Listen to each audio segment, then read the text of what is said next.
This week we torture Mr. H with Star Trek Discovery Season 3, Episode 5. Welcome to Star Trek Recovery. I'm Tom Connors. With me, as always, is the boss man, Andre. Greetings, everyone, and thanks for joining us, especially thanks to Mr. H for coming back for some more torture. Oh, I'm back. Yeah. And there he is, Mr. H himself. How you doing? Yeah, I'm all right, I guess. Plodding along. How are we all? I think that's probably the most we can ask for as far as a reaction, considering I'm doing the best I can, and I hope our voice of Midnight's Edge himself is doing well as well. Rob, how are you doing today? Hi, my name is Rob, and I just watched Star Trek Discovery. Yeah, well, so did we also. That's an app reaction, isn't it? So yeah, That's what you're supposed to. That's what you're supposed to do when you're in AA, right? When you're just supposed to say who you are, what you. Yeah, and, well, as let's see who is this is saying in the comments, Star Trek Recovery. That's exactly what this is. Those of us who have an addiction for torture have to talk about our feelings, and that's what we'll be doing in this video. We're going to try to keep things structured.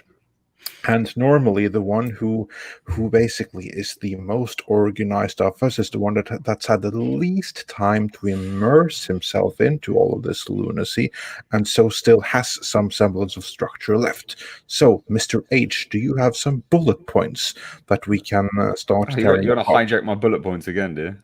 Yeah, why not? I do. They're not as in depth as they were last time.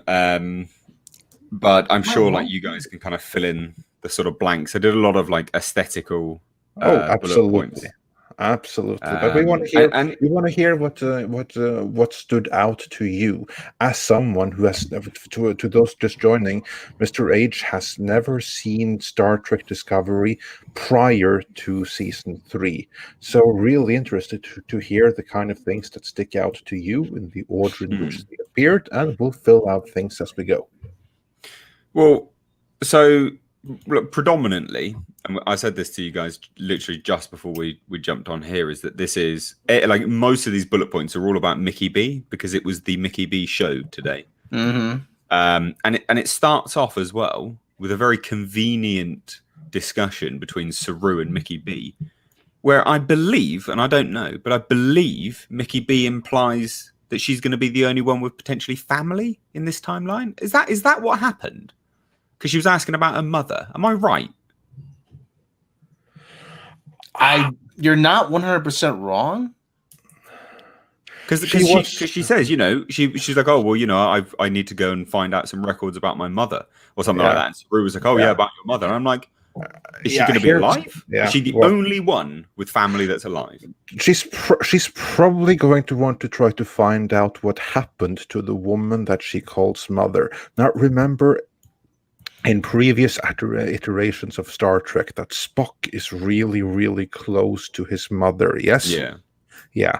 The one that Mickey calls Spock would be the same woman that actually is Spock's mother, because she was adopted into that family. So when she says my mother, then she's actually referring to Spock's mother. And here's the funny thing. She, of course, was the preferred. Are you sure she's not talking about her mother that she sent into the future or whatever the fuck? Yeah, that's true. That's what I was talking about. So she's on a quest looking for her actual mother is what I thought. That's where I was like, are you even sure what's going on in this episode? I completely blanked out on that because it was so fucking stupid that my mind protected my brain by making me forget that detail. My God, that was so fucking stupid, wasn't it? Yeah, she's looking for her actual mother. Her actual mother back from the dead. Yeah. And not the mother of Spock, who still preferred Mikey to Spock, which is part of the reason why Spock is such a broken, empty shell of a man in Star Trek Discovery. Wow. What's funny is you're calling it the Mikey B show. It's been the Mikey B show. We've gotten lucky that Mikey Spock, as we call her, has not been a major plot point for the first 2 or 3 episodes outside the first one, because it was kind of refreshing that, what was it, second episode or whatever, when she wasn't even in it at all. And then I think, what was it, the episode after that wasn't as bad, but now we're getting back to the whole thing again, and we get to see Saru being captain for like a whole of 2 seconds in this episode, and then Mikey just takes the fuck over. But yeah, anyway, back to your notes. I'm sorry. If that was my first officer, you'd have to slap him around, wouldn't you? Like if your first officer is speaking out of turn. I mean, that's some real bad, sort of etiquette there. Well, that's typical her. Oh well, yeah, of course. But basically, that was the thing that stood out to me at the start, was just that apparently she's the only one with potentially family, and I was like, oh, this is kind of setting the stage for the entire episode, which it did, because it turned into the Mickey B show. Which I just, so that was my first point, basically. And then obviously, we all know that they go off to find Starfleet, which I thought, well, this is a really good way that, something interesting could happen here. And then they go into this like force field thing, don't they? They're like, oh, they've generated it's like a holographic force field. And Starfleet is now a fiber optic lamp, isn't it? Yeah. Has anyone got a picture of it? Starfleet is a fiber optic fucking lamp. Well, not only that, they have like, I'd like to know why all their holographic shit is like, sounds like robots, when the Doctor in the other episodes sounded just fine. What is the hell is this that everything's got to be uber like sci-fi-ish? Do you guys get what I'm saying? Like, it's like they're going over the top with it. I don't know. That bothered me, on top of many other things. On top of the fact that all of a sudden history now does say that Discovery existed, even though it wasn't supposed to. That was another thing that was like, what the fuck? Just like, But yeah, no, I mean, it literally looks like a fiber optic lamp. Does anyone remember the fiber optic lamps? No, yeah. Like, you used to get them around Christmas time and shit like that. And they were a big thing in the late 90s, Christmas tree and everything. But it's basically a big fiber optic lamp. Yeah, ridiculous. Like, how's that the future? What does that serve? Is it just that they were all of the ships were tied to it, tethered to it, energizing it? Like, why? Who the hell knows? They don't even know at this point. It just sounds cool, so they put it in there. My guess is so they could generate the force field that's hiding it or whatever. But I don't think whoever wrote this episode thought that far in advance. They just said, yeah. What if all the ships? What if all the ships powered it? Yeah, like they typically do. But I also think, like, surely that's bad just because they've at that point they're all defunct, aren't they? They serve no purpose but to power Starfleet. They're all batteries, gigantic batteries, essentially. Yeah, I don't know. I just thought that was ridiculous. To be honest. But you'd think though that they would come up with a better solution. It's just from a writing standpoint. They have collectors that collect ions or something like that. Yeah.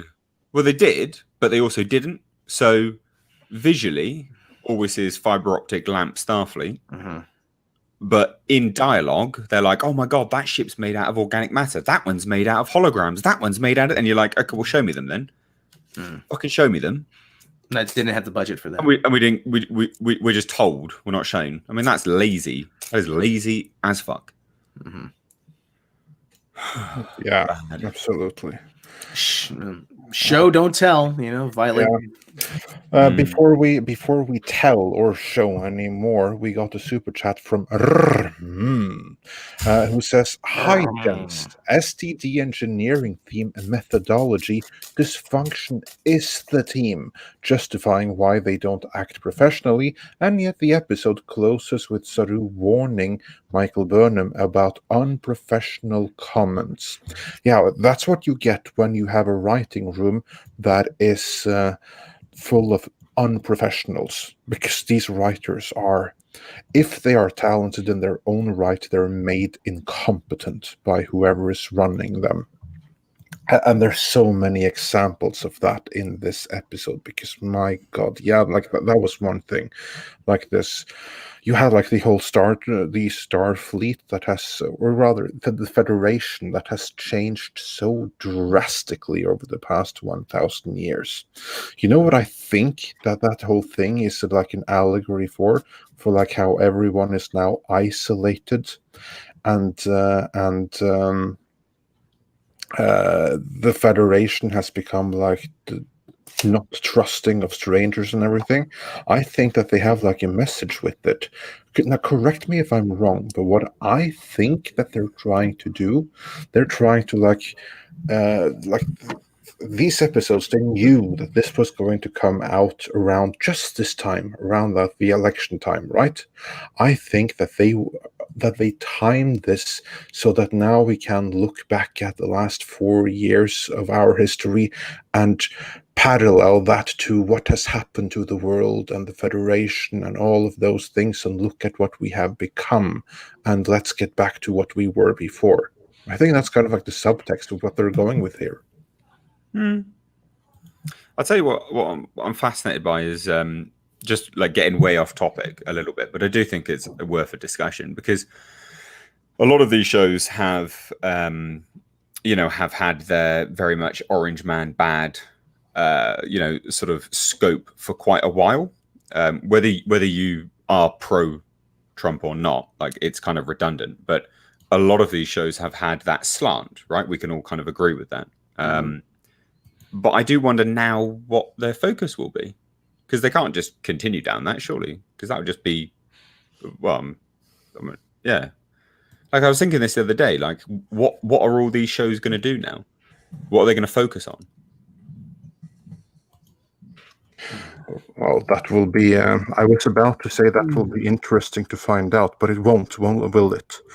But yeah, let's try to stay focused on Star Trek. So yeah, we addressed the mother thing, and it was just dumb. What's next on your list of points, Mr. H? Well, it was just the Voyager throwback. Hashtag what? Because again, like, I guess we kind of spoke about it off air very briefly, but I mean, that was just, as you guys so succinctly pointed out, was the fact that they shouldn't even know that it exists. So what was that about? Yeah, that's so true, because here's like the thing, that not only is the Voyager that we know as Voyager in an alternate under an alternate copyright, it's also 100 years into their future. To them, Voyager should just be the name of like the satellites currently sent out of the solar system, and nothing else. Like, they should have absolutely no associations to the name Voyager at all. To me, this was like a member-berry gone horribly wrong. Because like it was like meant to show the audience, oh look, we care, oh look, there's Voyager, remember the good times. Yeah, that your characters weren't supposed to know at all. And there's another thing, because there was another spaceship there called USS Nog, which is a reference to Deep Space Nine, which is also 100 years into their future. Shouldn't be any other Nog that they know of. So did they point that one out? Yeah, no, they didn't point it out in words, but it was there on screen. I see. Yeah. Well, I mean, I thought the Voyager one was, I don't know, just a bit lame, really. Again, member berries. That's a member berry. When you compare Star Trek to The Mandalorian, you look at the two. You've got one just showing and not specifically telling. You know, just sprinkling in little bits so you can remember. And then in Star Trek, you've got showing and telling and ramming it down your throat. Yeah. Yeah, there was no other reason to have Voyager there other than to have us just go, oh, yeah. Voyager. Yeah, well, exactly. Like, it serves no purpose. No, absolutely none whatsoever. And that's kind of the whole point of this show. It serves no purpose. And then they finally, like, docked, I guess, semi-docked And my main point here, which is like a part of like a larger thing to discuss, really, is that I wrote down scans are advanced, but everyone is aggressive and paranoid. What? Because they get there, and their scans are so advanced that they know. They made a point of saying, "Oh, their scans are so advanced, they must know blah blah blah." Right? So you're like, "Oh, okay, wow, this is interesting. They must know a lot, right, from their technology. This is clearly." Key epic stuff here, and then when they get beamed over, they're like the most incredibly. No, we can't. No, I'm not at liberty to tell you that. No, I don't trust you. No, this doesn't make any sense. No, it was destroyed. Like seriously, in all your years of being in this, as the Federation, you've not seen anything weird. How does every starship we follow as a series encounter the most weird shit? Which they've clearly documented, but this guy, the Admiral, won't believe anything. He's like, no, I don't believe it because records told us that you all died and it blew up. Because he's a straight white male. Well, and I'm surprised it even have records that it died and blew up because as far as I knew, it was supposed to be wiped from all records in existence, was my understanding. Because that's supposed to explain why why we never knew about Michael Burnham before, why this ship, and the technology has never been spoke of before. Like, that was supposed to be their ultimate out for that. Because when this show started, that was the thing that all the fans were like, wait a minute, this is supposed to be 8 years before TOS, yet they have all this advanced technology. Michael Burnham is related to Spock somehow, and we never heard of her before, and then, all these other things, and it's just like, so then their out clause in this whole thing is they went to the future, and everybody on the Enterprise decided that they were going to wipe all existence of Discovery and never speak of it again. Well, but yet somehow 1,000 years in the future, there's still records of it. Well, there you go.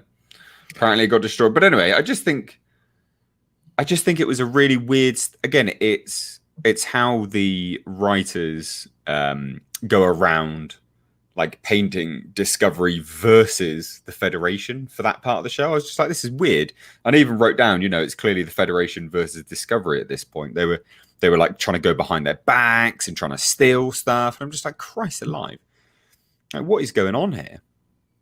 What is going on? And then you get the commentary from Saru going, does it feel like home? I think this was at the end, actually. Does this feel like, or maybe it was at the start. Does this feel like home? And they're like, No, it was at the end where she was at the end. Like, it's important to point it out anyway, because it was like, does this feel like home? And she was like, no, not yet, blah, blah, blah. And I was just thinking to myself, well, her reaction definitely, warranted. Saru's and the rest of the groups, not at all. They've barely been in this timeline.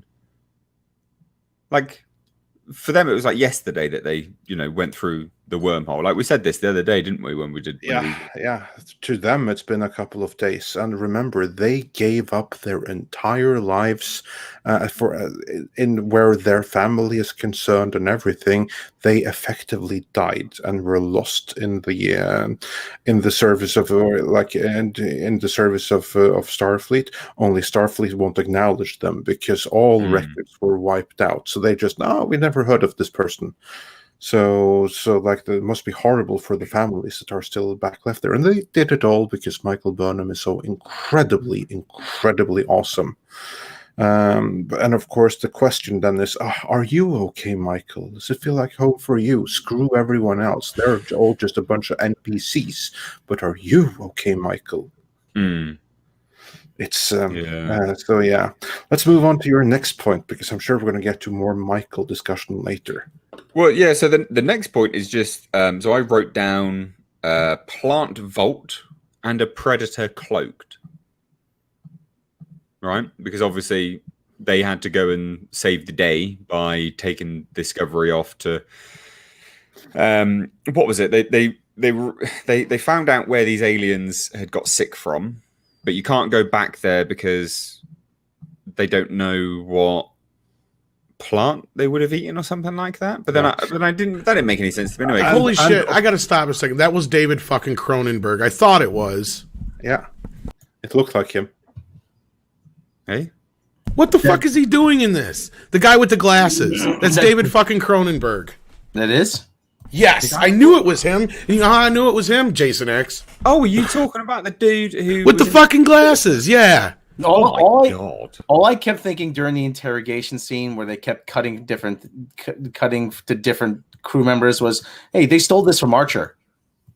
Well, yeah, they stole it from a million other things, too, and I didn't mean to disrupt the whole thought there, Mr. H. I'm just sitting here, I'm like, was that David Cronenberg for like the last 5 minutes? Yeah, I was thinking that too, but I was like thinking, nah, he looks just the same as he did in Nightbreed. That's what I was thinking. He's like, no way, he's this young still. Why was he in there then? Oh my god. Oh, for fuck's sake. They got something on him. That's why they... Right. He was in Jason X, so I'll forgive him for this. Yeah, true. But Jason X was kind of cool, though. This isn't. Oh, God damn it, you got a point. Andre. Oh. For as bad as it is. Yeah. No, I don't know. Yeah, so anyway, basically, they have to go. I didn't understand because basically some refugee aliens. I'm fairly certain they said that they were refugees. They're refugee aliens. They're sick. The admiral on Starfleet's looking to fix them up. They got the coup. Tries to save the day by buggering off, taking the Discovery off to go and fix the aliens, but they can't go to the planet. I don't know why they can't go to the planet because clearly the aliens have already been there. So then they have to go to a Federation plant vault, which you've never heard of before, but that's fine. It's nice to introduce new things. The seed vault is a kind of a common kind of thing. It's a doomsday thing, isn't it? It's a doomsday thing. Yeah, here, I think, haven't we? There's a huge one in Norway, I think, isn't there? Yeah. Yeah, there is. But guys, let's not forget the most important thing here. That you had all of the Federation, they've been working on this, and none of them figured this out until Michael Burnham That's because Discovery and Michael are the key to everything. Did you guys not catch that this episode? They specifically laid out what it's going to be about. No. She is the chosen one, but whatever. No, like, their ship computer combined with that AI, and now they have a history of all the universe embedded in their computer. Did you not catch that? Yeah, so like that's where the key to the answer to everything is, and now they just got to figure out how to get it out. I tell you, that annoyed me. Again, skipping ahead a little bit, that annoyed me when they said that, because that again, this is very clearly skipping ahead a bunch of stuff in the season that they may have reshot, because it was only last episode that Saru figured out that the AI had merged with the ship, and he thought nothing of it, clearly didn't care, but now they're like, oh yeah, it's merged, blah blah blah, as if it's like just normal. Yeah, like, am I right? Like, yeah, of course you're right. Ahead, haven't they? Yeah, they did. It was like, oh yeah, okay. So he accepted that instantly, and now he just treats that as fact with no kind of analysis done, nothing. Just like, oh, that's how it is now. That's cool. Super odd. But anyway, yeah, so they go find this seed vault, and there's a cloaked man running around, which instantly I was like, yeah, Predator dude, whatever. Obviously it's not Predator, it's just an alien guy. And turns out all of his family are dead, but they just so happen to be the same species as one of the aliens that is on the away team. Oh, the security guard. Yeah. Who originally served on the Enterprise with Spock and Pike, but decided that the Discovery is so much more awesome because Michael Burnham is there. Mm.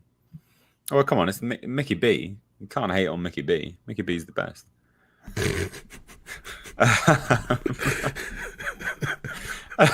I'd say.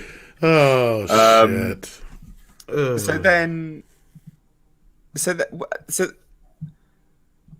So she gets beamed inside the seed vault, realizes, which you would have thought was in place anyway, but realizes she can't access any seeds because it's voice commanded to the the family that is looking after it. I would have thought you'd have known this anyway, wouldn't you? But apparently not.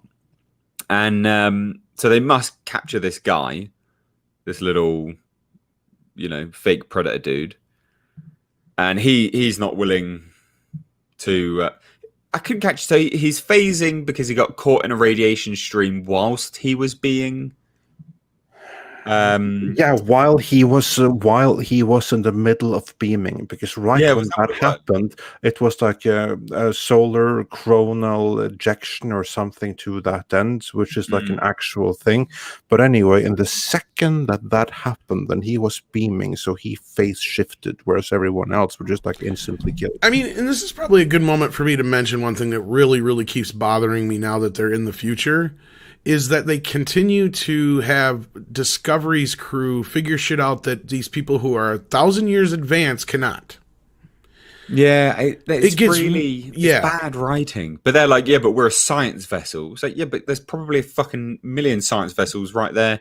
There's at least one. Well, that's what I'm saying. Like a 5-year-old should have the knowledge that they do at this point. It would be like Copernicus trying to fix your laptop. Exactly. Like I was saying, like a 5-year-old should have the advanced knowledge that most of the crew of Discovery would have at this point in the future. Like Tesla trying to fix a Tesla. Yeah. Good one. The original, yeah. It wouldn't have gone so well. No. Yeah, you are. You're completely right. And it does. It gets annoying because you're like, why? Because it makes them look very pretentious.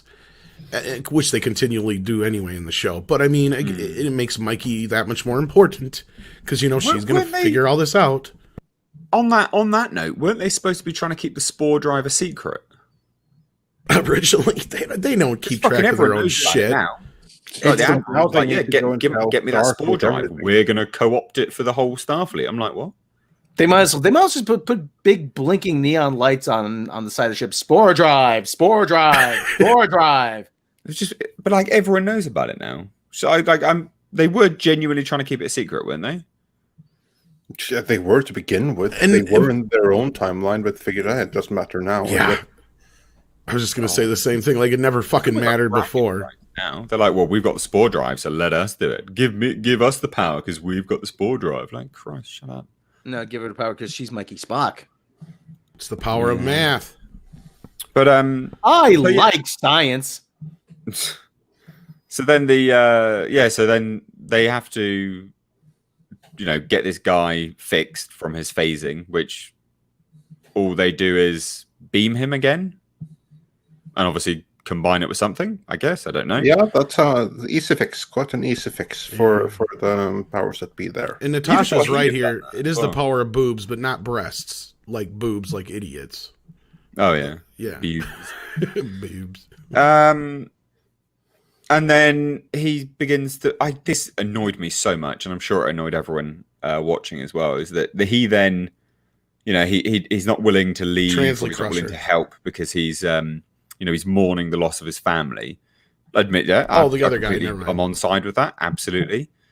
And but the woman of the same alien species, she can't console him, even though it's her culture that is preventing him from moving on, because that is literally what they say in the show. No, I missed a part. Didn't she say she was going to stay there with him? Oh yeah, but that's at the end. So I wonder if she's even coming back now. Eh? Probably not. But I see what Mr. H is saying. Yeah. It seems like the thing though that here you have someone from the exact same species. We actually have somebody from the exact same species with us as well here now. One Mr. Robert Meyer Burnett. He can't hear. He can't talk. Yeah. He'll be back hopefully. Yes. Yeah. In the meantime, it's going to continue because to me this annoyed me so much, and. Because here you have someone from the same species and like, no, you can't do it. You're not good enough. Let's leave this to Michael Burnham. She's so much better than you. So you just go on and you fix that. This is what, like, they set the stage, the ultimate stage for this entire episode at the start. Mickey B. It's the Mickey B show.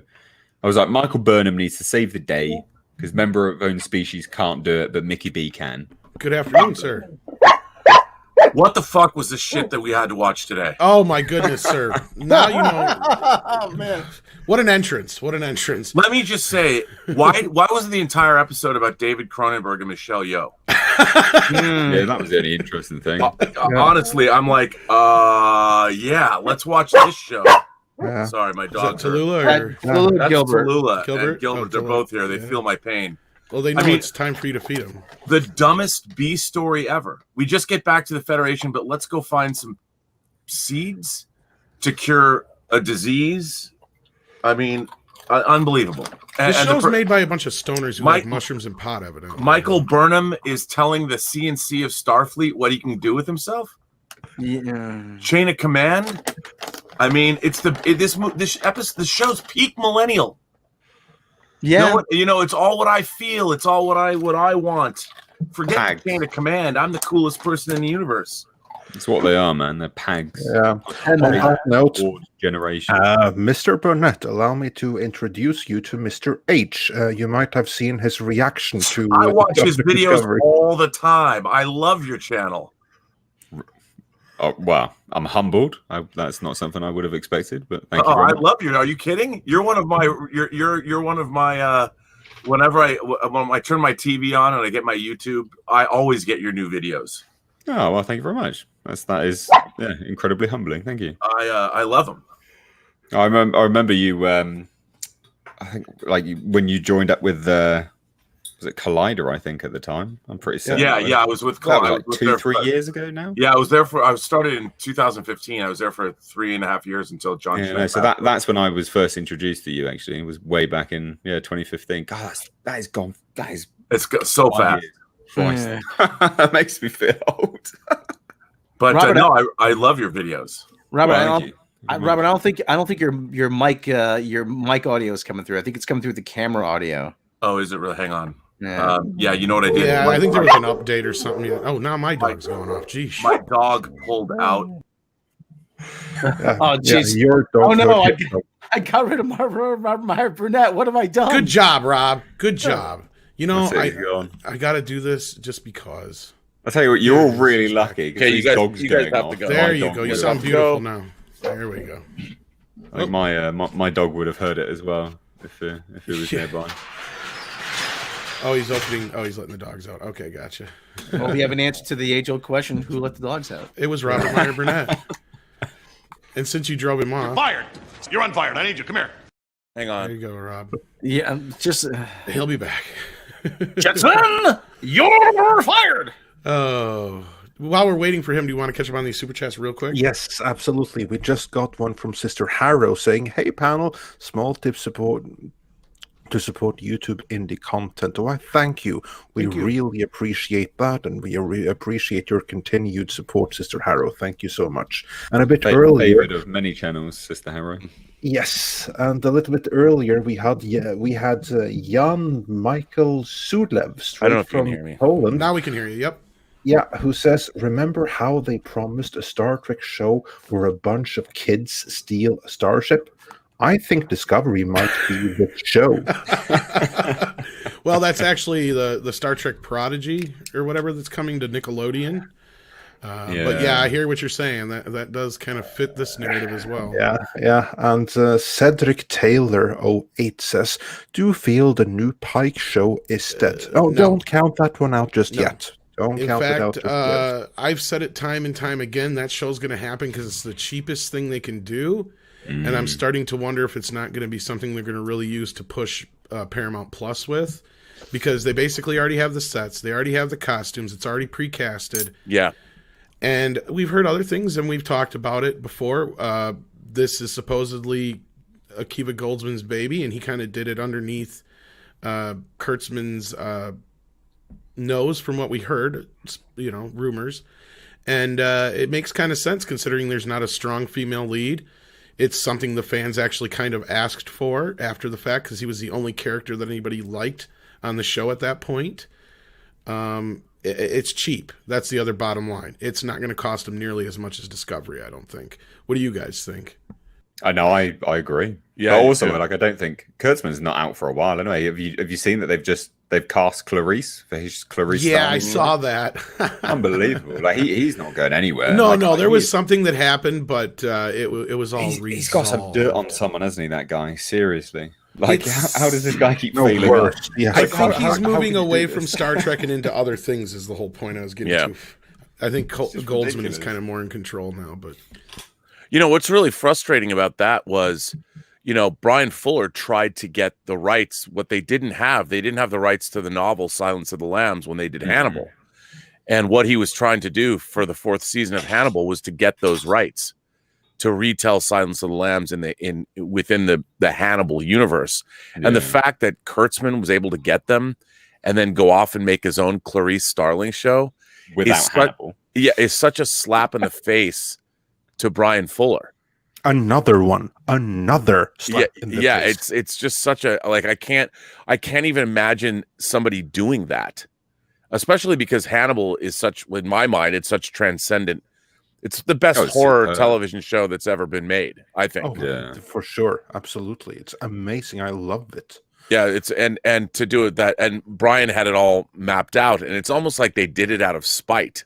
Like, I can't imagine him not feeling that way. But can I just vent for one thing about Discovery, please which do. so here's Share your feelings. here's what I don't understand. And with all kidding aside, as an astute student, connoisseur, reader of science fiction literature my whole life, the idea, if you are a crew on a starship knowing that you're going to go 900 years in the future, and all of this has to be analogous to our present day for our audience to understand.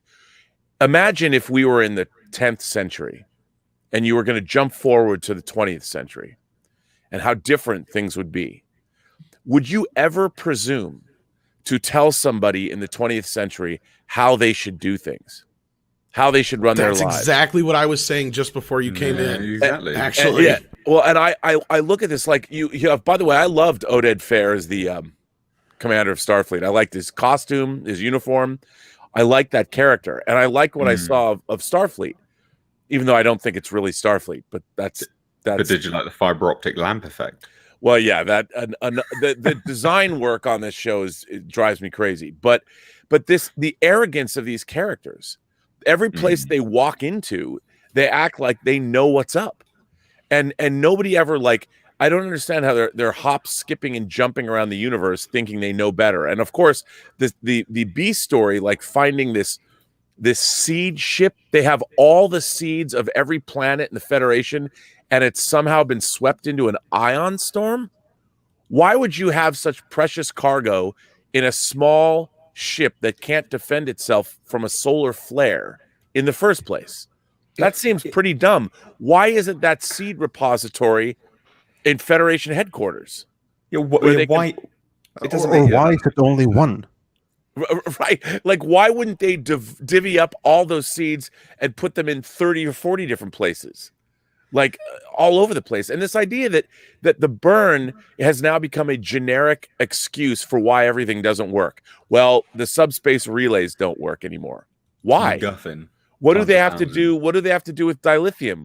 Why were they all destroyed?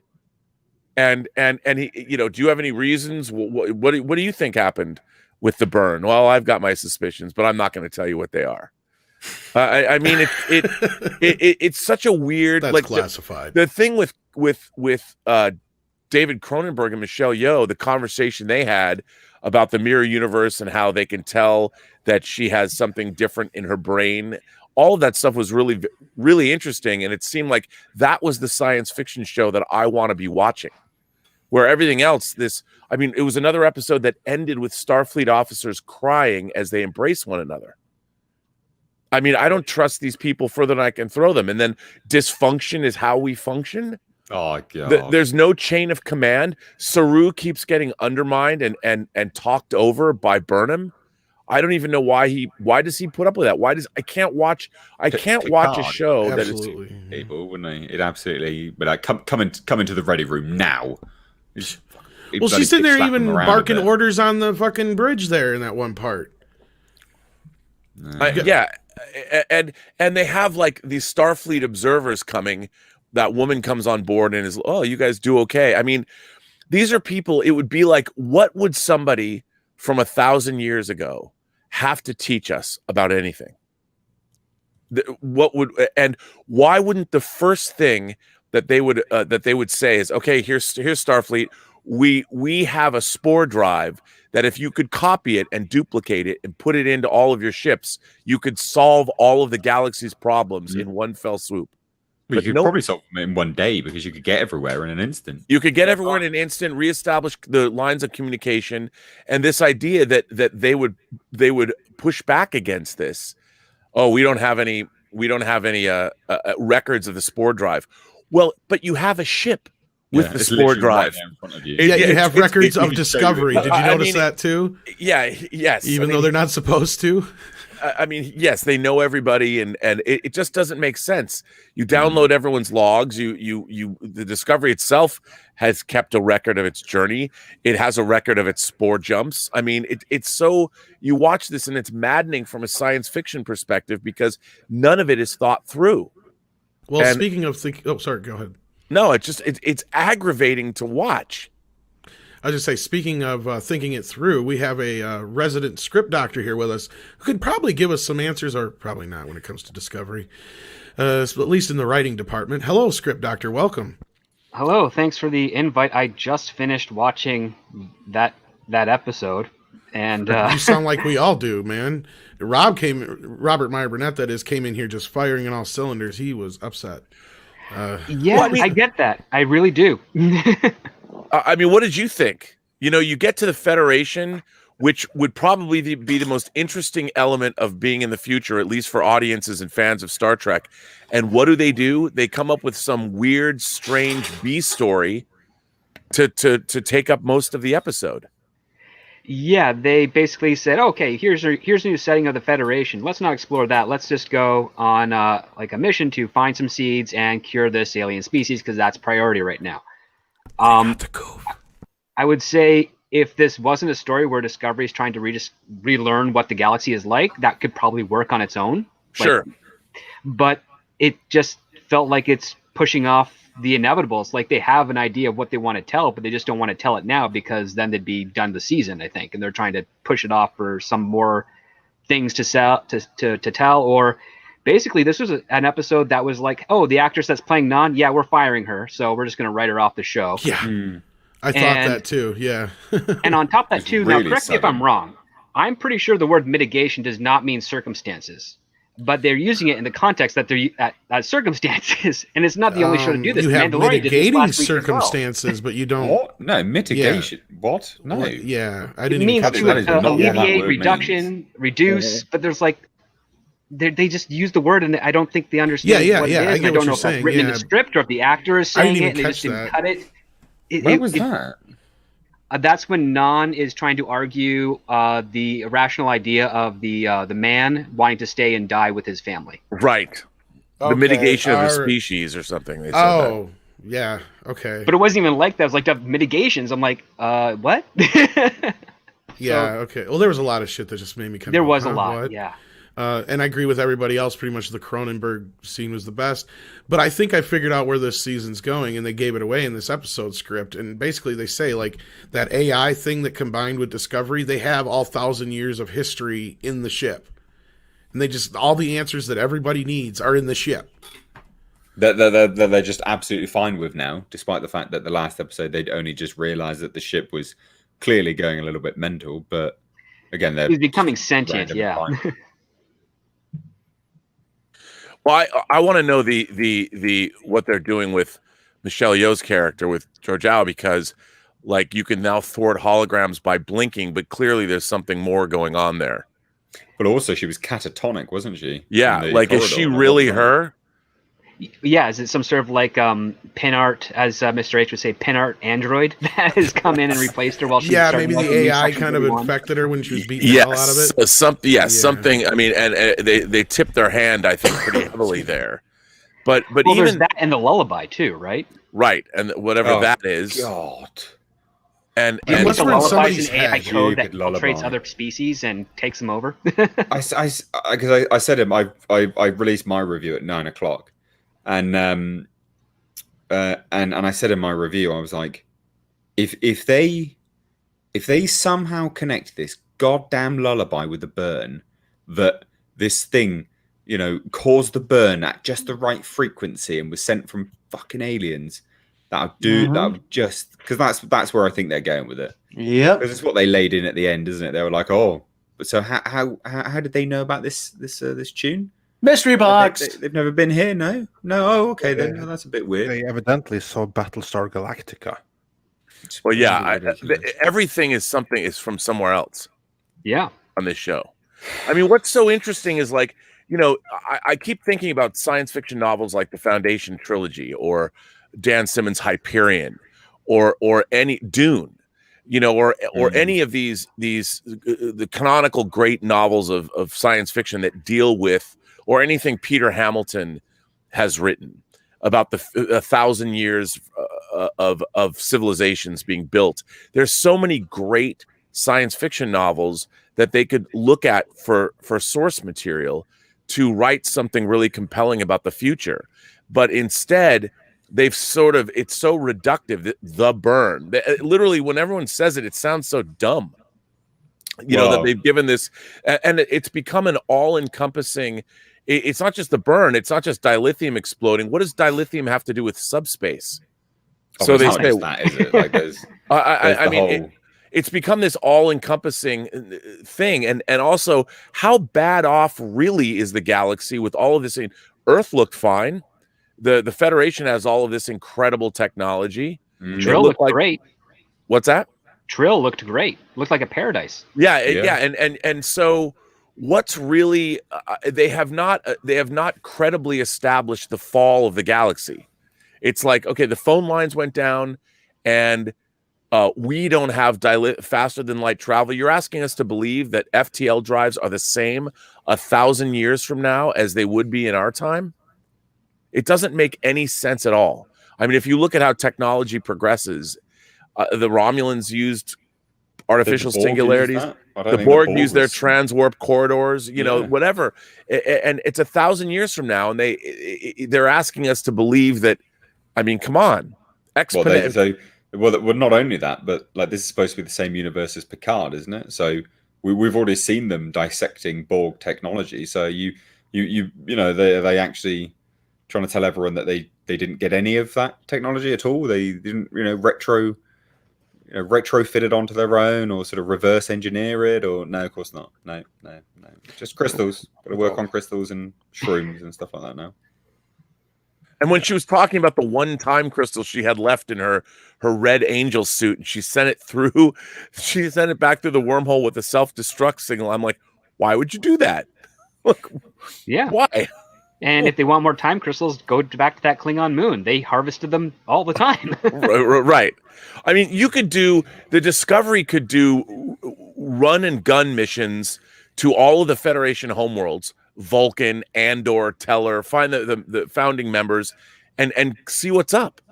I mean, they go into these places, and it's so silly that they're not delving into these things. We're going to go do a side mission to save for whatever bullshit reason that their medical technology, we're going to harvest seeds. So none of the gobbledygook science they talk on that show is just, it's so maddening to listen to.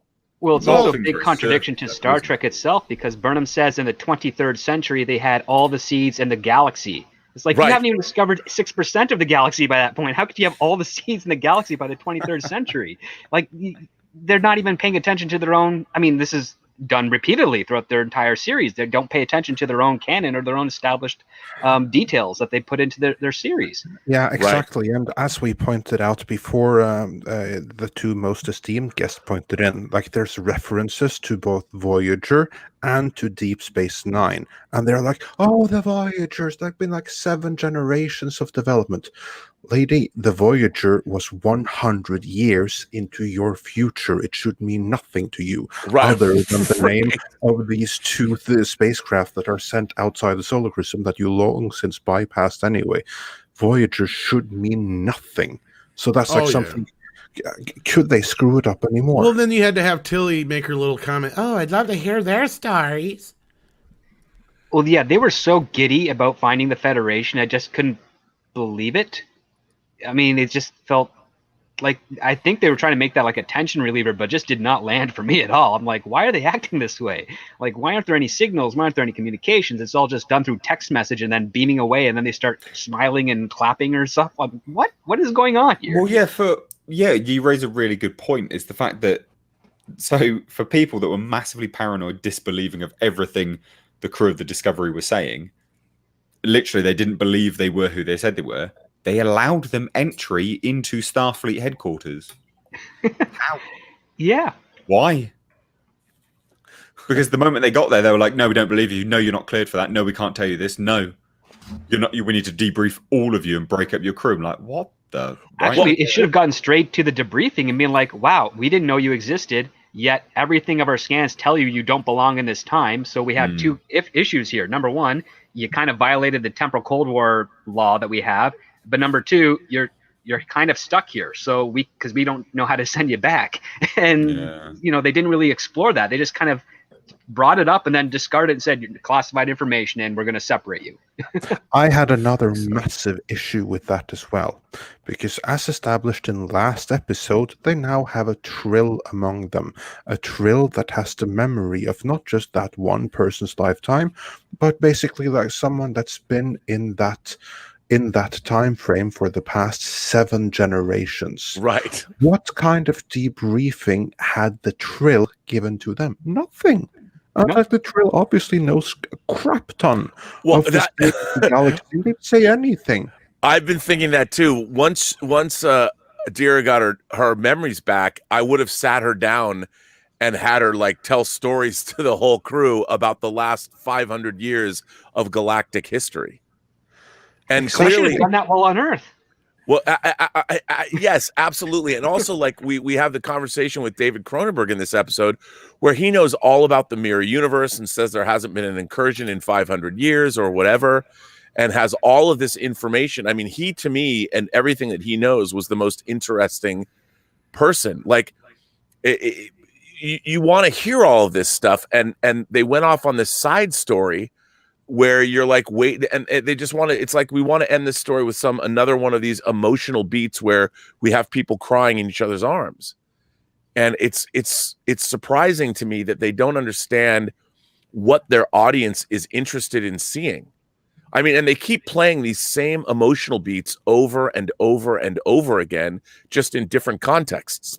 They don't, because they're trying to manipulate us. They're trying. It's very disingenuous. Yeah, it's disingenuous. They don't really have anything, and they know it, and they haven't spent the time. And they're trying to make up for it. You can tell they know they haven't spent the time introducing us to these characters, so they have been desperately trying to get us to know these characters in the first 3 or 4 episodes of the season, and it's just like, I don't care anymore.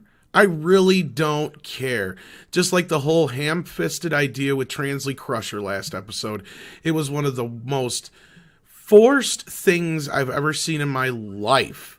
And it has nothing to do with the non-binary and the trans character or anything like that, because I've seen plenty of movies and television shows where they've had characters that were same sex and whatnot and what have you, and I had 0 issues with it. Why? Because they were believable characters and they earned it. These characters earned nothing. There was nothing brought to the table. This is a type of story that you have to stretch out for a while to get to know what the hell's going on, so that we actually get invested in the one character first, Adira or whatever her name is, and then to be able to understand what her situation is, who these other characters are that are inside of her. They just expect us to just pour out emotions onto this when we've never even met this person before, or any of these other people, or have any reason to give a shit about any of these other people, because they're technically dead. So, I mean, I don't know how you guys feel about that, but I mean, it's shit that bothers me. It's that forced, like, oh, we're going to have some feelings now, just like you were kind of saying, Robert. Well, yeah, but also, if your last host was an admiral, a Starfleet admiral, wouldn't the first thing wouldn't Adira go into a briefing and debrief or whatever? I mean, what I don't understand is, she got snubbed by the Admiral of Starfleet. Yeah. I mean, I believe that. I mean, I'm like, wait a minute. How would that? Like you said, as a Trill, she would have valuable information of the last hundreds of years, and because she's just been unlocked, so to speak, everything would sort of be flooding back to her, and it would be fresh. But What I just don't understand is the way they're hop, skipping, and jumping around this universe that's collapsing, or that it's collapsed, or however it is, and yet they're not doing anything to really to facilitate bringing that universe back. Well, are you talking about where they insinuated that basically that started happening when Discovery went to the future? So they're kind of Well, even that Yeah. was like silly. You're going to say that, okay? I mean, the entire universe does not revolve around. The writers seem to think it revolves around Discovery. Yeah. You know that. I mean, when you go, and I don't like the fact that when they go 1,000 years in the future, immediately they make our crew, this crew, more important than everybody who exists in the future. Like somehow the Discovery crew is now we're way ahead of everyone. We're the ones that can fix the Federation. We can bring. I mean, Saru's idea of the Renaissance painter, and I liked that idea. Let us be the 3-point light. That was perspective, the inspiration. Yes, the inspiration. Yeah, I like that speech. I'm like, this just doesn't belong in the show. Right, and I was thinking to myself, why do you people have the arrogance to think that you can do that? Like it's almost like the idea that they've gone 1,000 years in the future is for the Discovery crew, but they're not treating the rest of the universe as it's 1,000 years in the future. Everything, I mean, it might be more shiny, it might be more full of light, but everything seems, and you might have holograms all over the place, but it doesn't really seem much different. It seems kind of the same. People haven't advanced, the technology hasn't advanced. It's still kind of recognizable, where it should be like human beings should not be walking around the same way they walk around 1,000 years before. There should be something different. Something has changed, and it really hasn't. They haven't imagined a future that's that interesting. I mean, half this show should be about them trying to catch up with a future that is almost completely unrecognizable, and it's not. It should be, yeah. And what's the more pathetic thing is that the entire crew, they're only been in this future for what, less than a week, yet for the entire like 4th episode, they were dwelling on the fact that they have no past anymore or some garbage of that nature. It's like, this, you're a Starfleet officer. You're designed for 5-year missions, which is extended away from home or for anyone that you normally contact with. Right. This should be a walk in the park for you, just another new adventure to explore. And yet they're saying, oh, we're disconnected. Right. Exactly. And also, you know, they should have been thinking about this and preparing themselves for this amazing future that they were going to experience, and they're not doing that at all. They go to Earth and then they leave. Like, you'd think they would spend months on Earth acclimating to this new future, because you think Earth doesn't have information that they need. It's just odd to me that they're going all over the place. Like, why did they have to go find Starfleet and the Federation if they had already gone back to Earth? You don't think Earth has the history of what happened with Starfleet and the Federation? Well, apparently not. If not that, at least the history of some of those the people's descendants like what their families were up to and whatnot, so they can at least reconcile and know that, hey, yeah, we may have jumped 1,000 years, but things turned out all right for my family. My kids that I never got to see grow up, unfortunately, had great, wonderful lives until, the burn happened. But like, nothing of that nature. Well, it's really funny how Michael Burnham asked for her mother, but she didn't do it on Earth, and none of the others did. That's just harkening back to that. No, point. they hugged a tree. Yeah, exactly. I was about to bring up the tree. Yeah. Well, they just wanted 5 more minutes with the tree. How do you go back to Earth? I mean, how about upgrading your sensors? Finding out what advancements they've made in the technology and filling your ship with all of that. Replicator technology, force field technology, weapons technology. New theories on subspace and dark matter. I mean, the amount of material that they could have armed themselves with in terms of knowledge, the scientific knowledge of, at least before the burn, 800 years of scientific knowledge they could have presumably downloaded. They didn't. Which they would have wanted to do, because remember, they are a science vessel. Right, so they exactly. should be primed for science. Oh, but they have no sense of curiosity. It's just they're looking for a home. They're basically Just the dysfunction. kid that's living on mom and dad's dime. And as soon as mom and dad goes away, it's like, oh crap, we gotta go back to our hometown to find mom and dad and get that new bank account. And that's what they're doing. They're going to the Federation to get that new bank account. That's actually a really good analogy. I feel like the show is about millennials. You know, they're all equal no matter what your experience level is. You don't have to give your superior officers the respect they deserve in the chain of command because we're all equal, and everybody can contribute equally.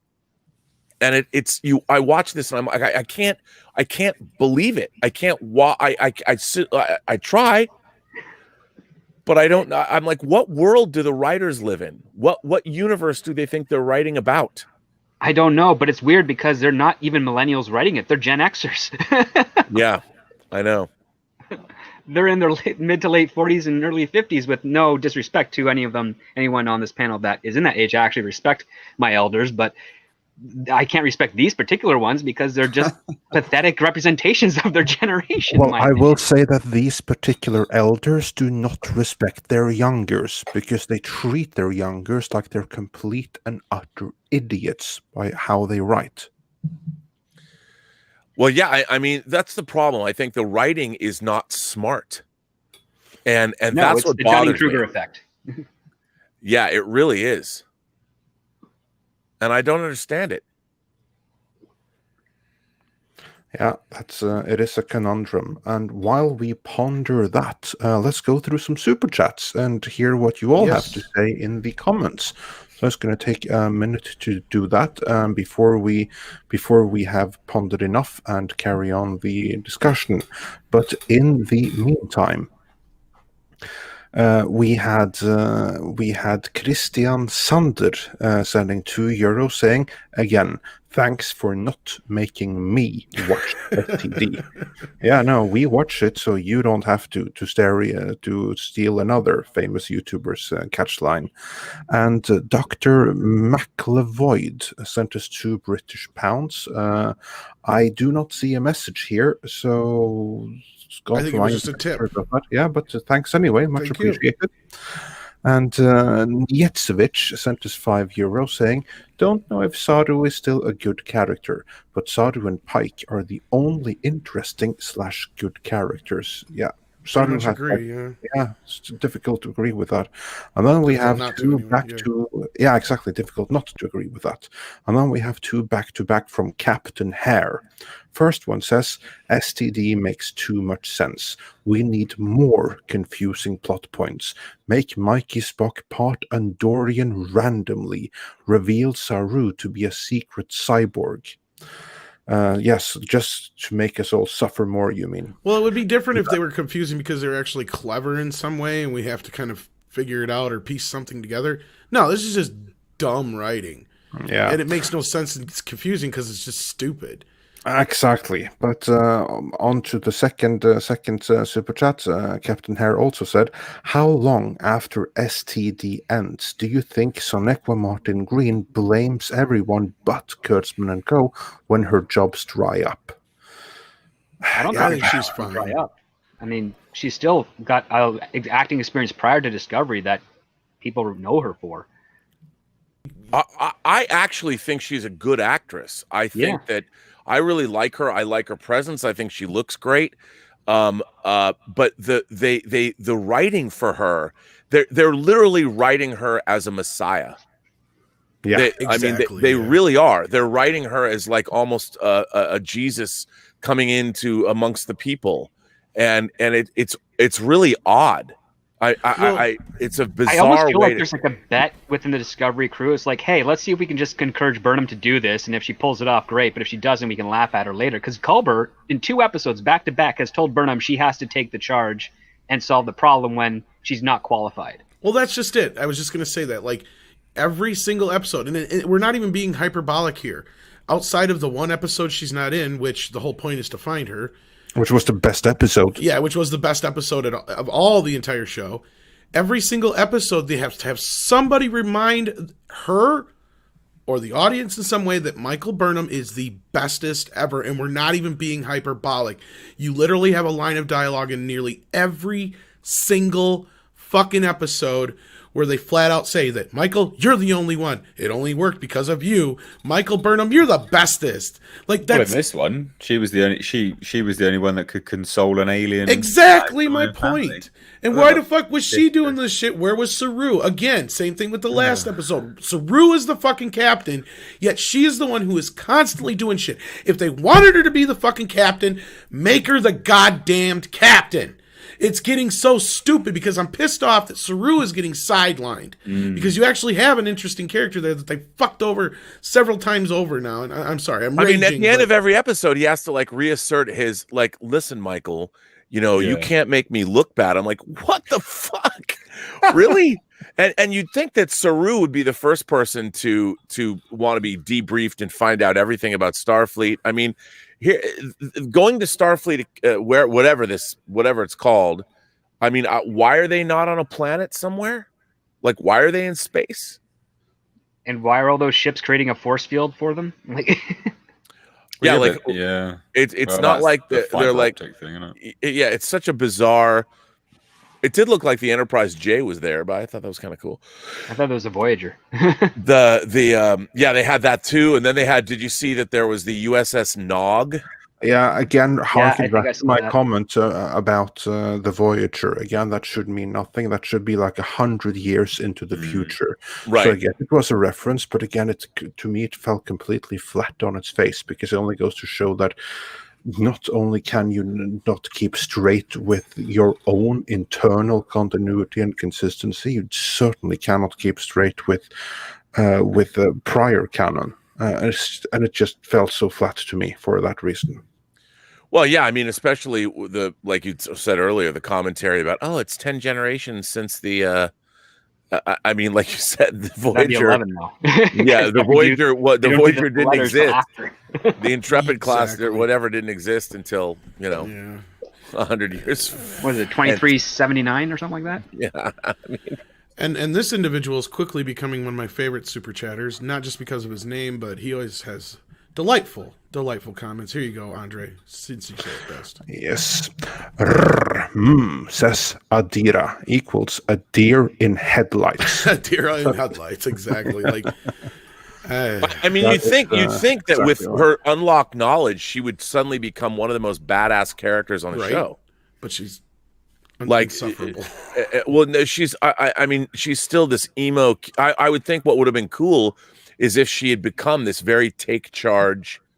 I know what's up now. I'm the only person that has any experience living in this universe. But that would show up Mikey Burnham, so you can't. Yeah, I don't understand why Adira doesn't become the go-to person, where the knowledge base of the future resides in her. So why wouldn't they go to her? For the future and the past. She's absolutely. Literally the best of both worlds here. Yeah, she's the perfect acclimating character. Yeah, absolutely. But unfortunately, that's not her role in the story. Her role in the story is to grace her presence on basically grace the screen with her presence of diversity.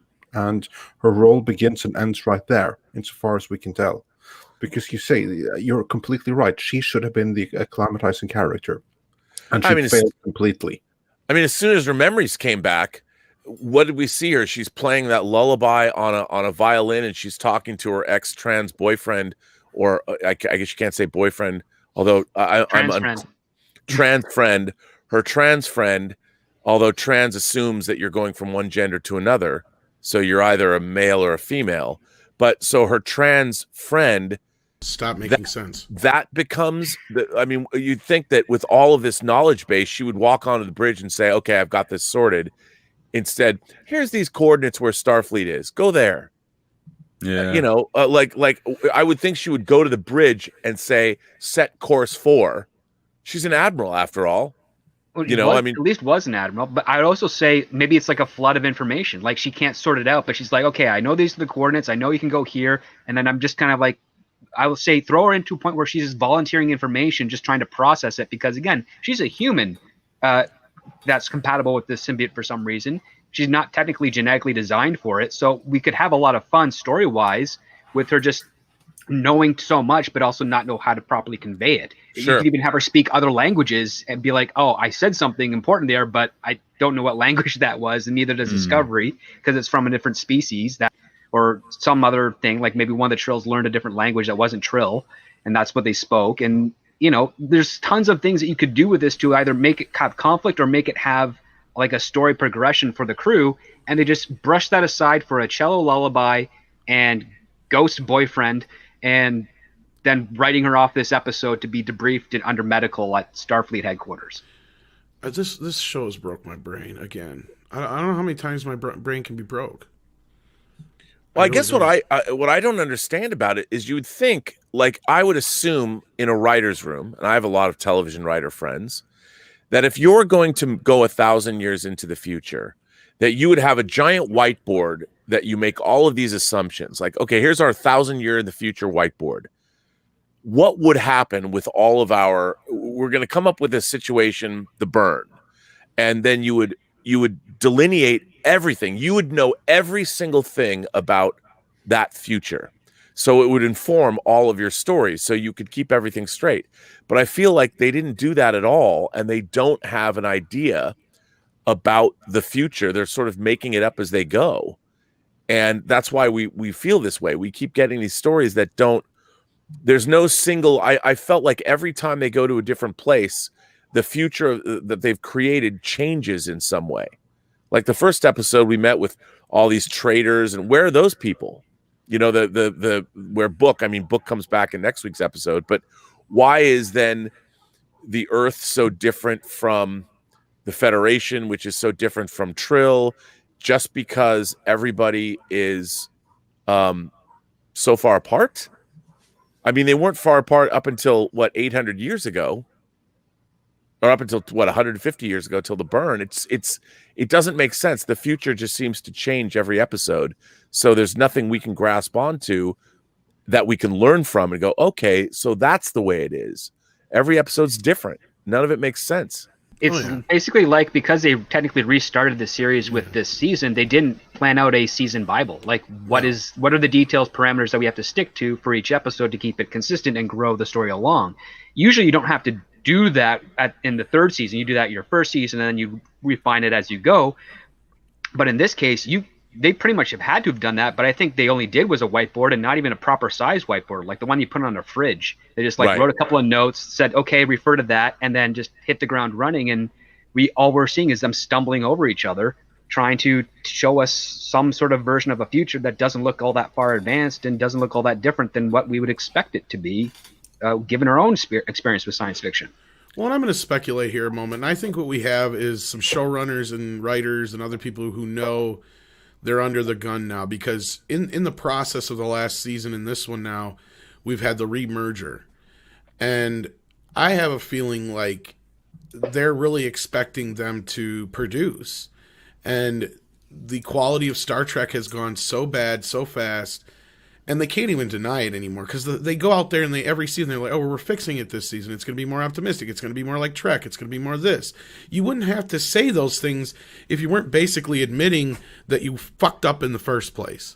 No matter how much. You wouldn't start this season right? By completely saying Michael Burnham's a brand new character. She's so changed. If the previous iterations were liked, would you? Exactly. And that's the thing, is you have all these omissions already from the show itself and the people around it, that it's just gotten to this point where it's like, when do they just throw their hands up and finally say, okay, fine, we give up? When will they? I don't understand. But they won't. They'll keep getting paid. Well, I know, but I mean, they're just forcing it at this point, and that's what I keep hearing. Everything we see on this is forced. It's just, I don't know. The only thing out there that I can see is anything of possible interest is, like we were talking about, the David Cronenberg thing with Georgiou, and if maybe that's how they're going to set up. That was interesting, though, wasn't it? Yeah, maybe that's how they're going to set up Section 31, and it's actually going to take place in the future. But regardless, at this point, I don't think anybody cares. I really don't. I think that show is deader than a doornail. Because otherwise, I don't think she'd be on this season so much. I don't think she would have went into the future. But then also, I don't know. Because her being quite catatonic, right? Is it not quite similar to The one with the implants, because she was a bit catatonic a few. Yeah, I few think she's got the episodes, same wasn't thing she? in her head too, because that's the thing. It's like these people that came in contact with it are infected now, because she hit the floor and there was like, she was there in the room when all that shit was going on or whatever, and so it's in her, and it's also obviously in Georgiou from when she was beating the hell out of him. And it's this thing that they telegraph this shit, but they don't really know what to do with it. And I think it kind of just goes right back to what Jason Isaacs said on stage at Star Trek's Las Vegas. And he said they had no fucking clue what they were doing with my character. That's exactly almost word for word what he said, wasn't it, Rob? Yeah. Jesus. It's embarrassing, isn't it? Yeah. Yeah. Well, also the idea of this they just say that an AI can invade a biological system or whatever, that without it's that kind of stuff is like science fiction from 40 years ago. It's Colossus, the Forbin Project, Yeah. or it's like Demon Seed and from the mid 70s or whatever. It's so rudimentary and sort of Saturday morning now. We've progressed beyond that when we have movies like Spike Jonze's Her, which deals with artificial intelligence in such an interesting way. Fantastic film. It's one of the greatest science fiction films of the last 20 years. And when you have things like that, we're watching science fiction that seems to be understood by people who watched science fiction 40 years ago. There's nothing really intelligent about what we're getting. It's all like this. Star Trek never had villains. It had antagonists, which are different than villains. And people look at Star Trek II, The Wrath of Khan, as a sort of turning point, but Khan Noonien Singh had a reason for being upset. He was villainous because, well, they did never bother to check on his progress. They did leave him stranded there to die, and he lost his wife and most of his crew, and he's an angry man. But he was created by Kirk's negligence. And that's why it's interesting. That's why their conflict is interesting. No, you're 100% correct. But since then, the villains that we've received on Star Trek Discovery are the most cardboard cutout and the most basic of villains. And it's really maddening. I mean, you go back and you look at Errand of Mercy from the 66-67 season of Star Trek when they introduced the Klingons. John Colicos's Kor was a multi-dimensional, really interesting character. And when he meets Kirk's persona as Barona, when Kirk's in disguise, Kor and Barona and Kirk in disguise have this great relationship. And you really respect Kor. And at the end, when the Organians interfere and stop their war, Kor and Kirk are annoyed together that this race of aliens has interfered in their war. And then they both stop and they realize, maybe we shouldn't be doing this. And when Kor says at the end of the episode, but it would have been glorious. Kirk can laugh at that. And you realize that these two men who are on opposing sides are not so different. Same with the Romulan commander in Balance of Terror. In another reality, I could have called you friend. And that's what Star Trek is all about. And this modern Star Trek creates the most Saturday morning cartoon-like villains that appeal to the lowest common denominator. And that's not Star Trek. No, I agree with you 100%. And I'm sure most of the chat and everybody on the panel does too, because you're right. Like, Star Trek has never had your Bond type villains, not your mustache twirling Saturday morning villain, just like you're saying. Like, they've never had that. New Star Trek in the movies. Well, I guess even the Mirror Universe Kira was kind of a villain, but even then, like a lot of times, even when they've had fun with things like even what was Data's lore, yeah, like even things like that, there's still context to a lot of it, and even though they present any antagonist, as Robert said, as person that has a reason, a rhyme, and they're not just doing things to be evil. Like even the Borg, like has some sort of reason to it in a way. Well, they were consuming. They were ever Yeah. consuming, and then they were rewritten to be perfectionists, which I thought took away a little from them. Yeah, it did. I mean, the Borg were the result of some experiment gone awry, and they became like a plague of locusts. And once they started trying to humanize the whole thing, I mean, the Borg are the greatest victims. Unfortunately, they're the victims. Everybody who was ever assimilated is a victim of this horrible whatever happened to create them in the Right. first place, and all they've tried to do is humanize that Well, ever since. I say, aren't those always the best victims, though? Are victims of some kind of horrible circumstance? Or the best villains, I mean. Anyway, Omega Bob here has a $20 super chat. Thank you so much. The only way I can make it through each episode of STD and STP is to pretend that they are shows within shows. Crappy 24th century sci-fi TV series based on a true story of the OG characters with added colorful metaphors. I like that little colorful metaphors there on the end. And if that's what gets you through it, Omega Bob, good for you, man, because I'm starting to question it. I'm starting to think about taking up drinking. Don't do that. I'm drinking right now. See, this Wine. already drove Robert to drinking, so. I mean, Andre, I can't imagine you don't drink to get through this shit. And Rob, I know you do already, so. Yeah, well, we have some very fine Norwegian moonshine that has been great solace in the bad moments where I've suffered through this. Oh, shit. And Scott from Sparky News Podcast sends us a super sticker. Thank you so much. Check out his channel if you haven't already. DRM, Dr. McLevoid? Dr. McElvoyd, I guess. McElvoyd. That's what see, that's why you do these. And for a £5 super chat, thank you so much. He says one of Tal's hosts had a Picard uniform. There were 4 hosts up to Grey covering 688 years. Grey was only a host for a week. How long lived is each host?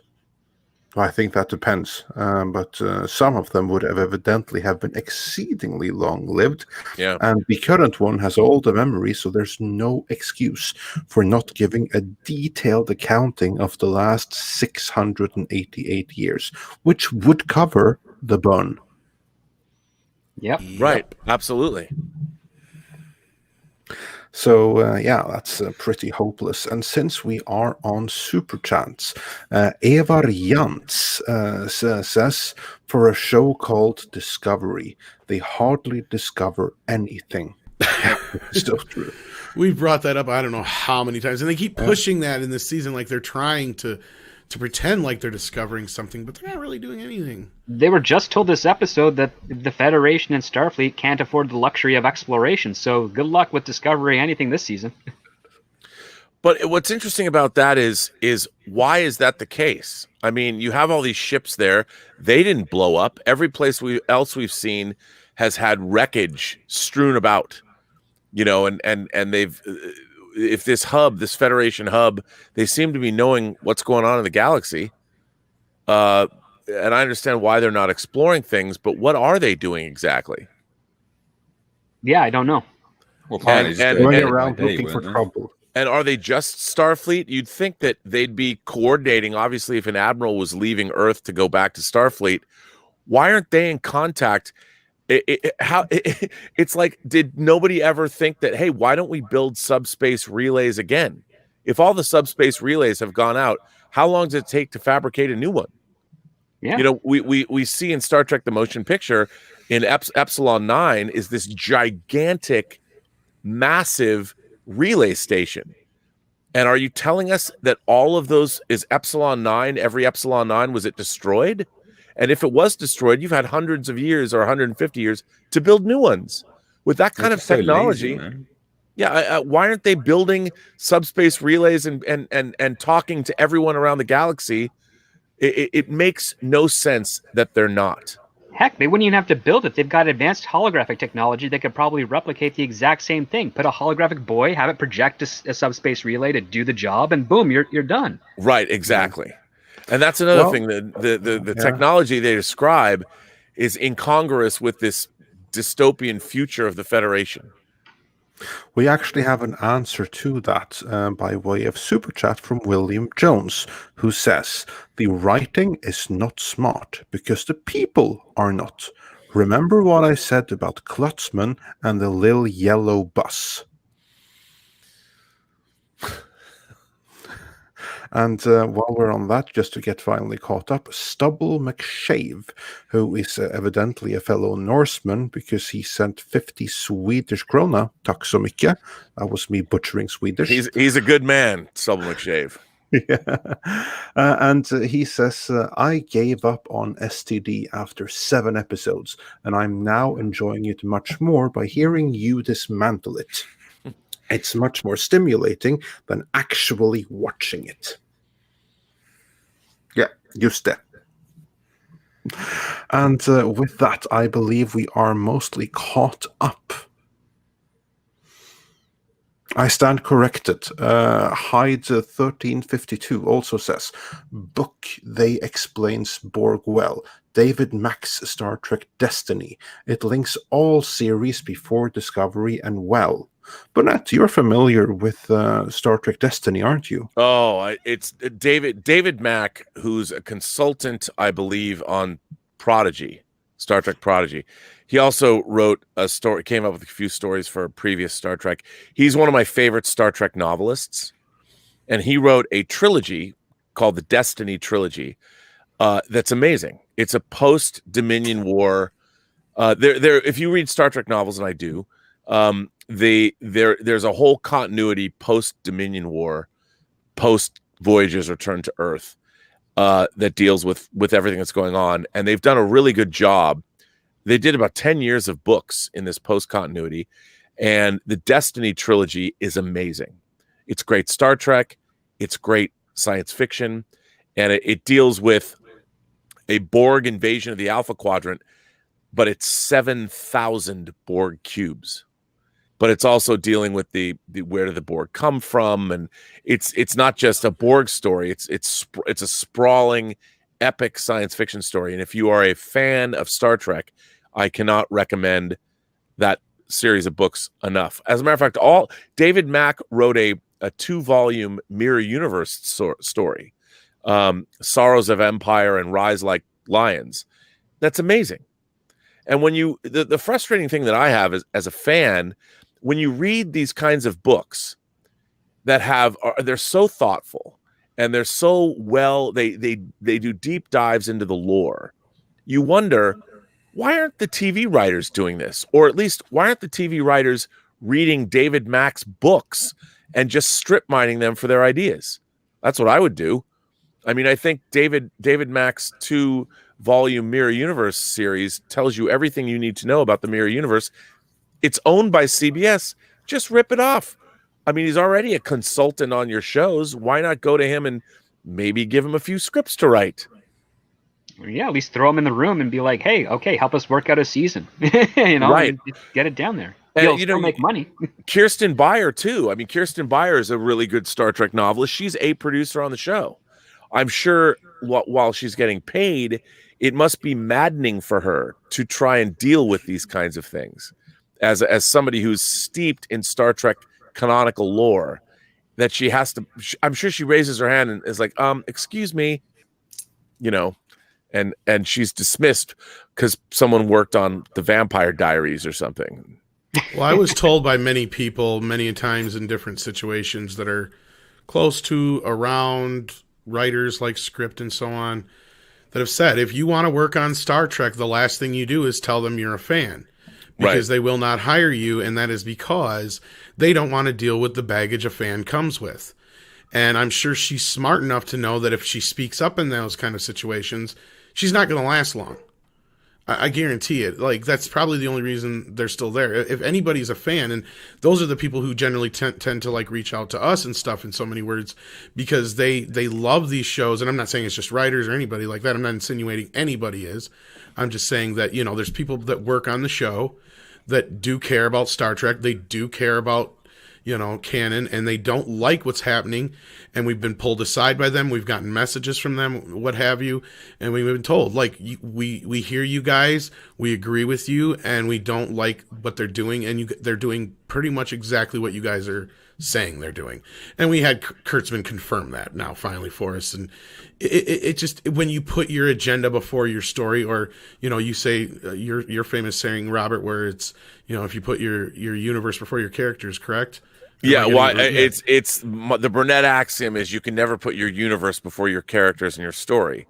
And I also apply that to agendas. You can never put your agenda before your characters and your story, because if you want to address an agenda, your characters and your story, it should be baked into those things, as opposed to You start with an agenda and then right to the agenda. And that's what I feel that we're getting. I mean, that's not, if you look at the great, what's really interesting is you have to go back, and Star Trek's paradigm was set up in 1966 when the show debuted. And the original series is the core, let's call it the core values of what Star Trek is. And with Next Generation, which Gene Roddenberry was involved with, and Rick Berman, who was intimately involved with Roddenberry creating TNG, he went on to do 25 seasons of Star Trek in 18 years. So Star Trek in the modern age from 87 to 2005 still had Roddenberry's DNA in it. And with Star Trek 09, it was the first time that it was completely removed from the DNA of its creator. And it was revamped and turned into something else by somebody, J.J. Abrams. Go back and watch that appearance on The Daily Show with Jon Stewart, where he just says, I never liked Star Trek. I mean, he just flat out says as he's promoting the movie, I never liked Star Trek. It was too intellectual. I didn't dig it. And that was too intellectual. That's what we're dealing with. So since Star Trek was rebooted in 2009, everybody who's worked on it has tried to turn it into something else. Yeah, it's and just like when Tarantino was talking about what JJ said to him too. I don't know if you ever heard that clip. I might have, I probably, but I don't remember it right off the top of my head. He was told it just doesn't matter. That's basically what it doesn't matter. Nobody gets it. Nobody likes it. Just do what you want. Because he was just desperate to get anything. Well, which is a horrible mentality, yeah. I mean, Star Trek has been around for 54 years, and there's a reason. And what I find very interesting about the current iterations of it, I've got friends that do like it, but for the most part, I feel that it's a show that's being written for today instead of a show that should be timeless.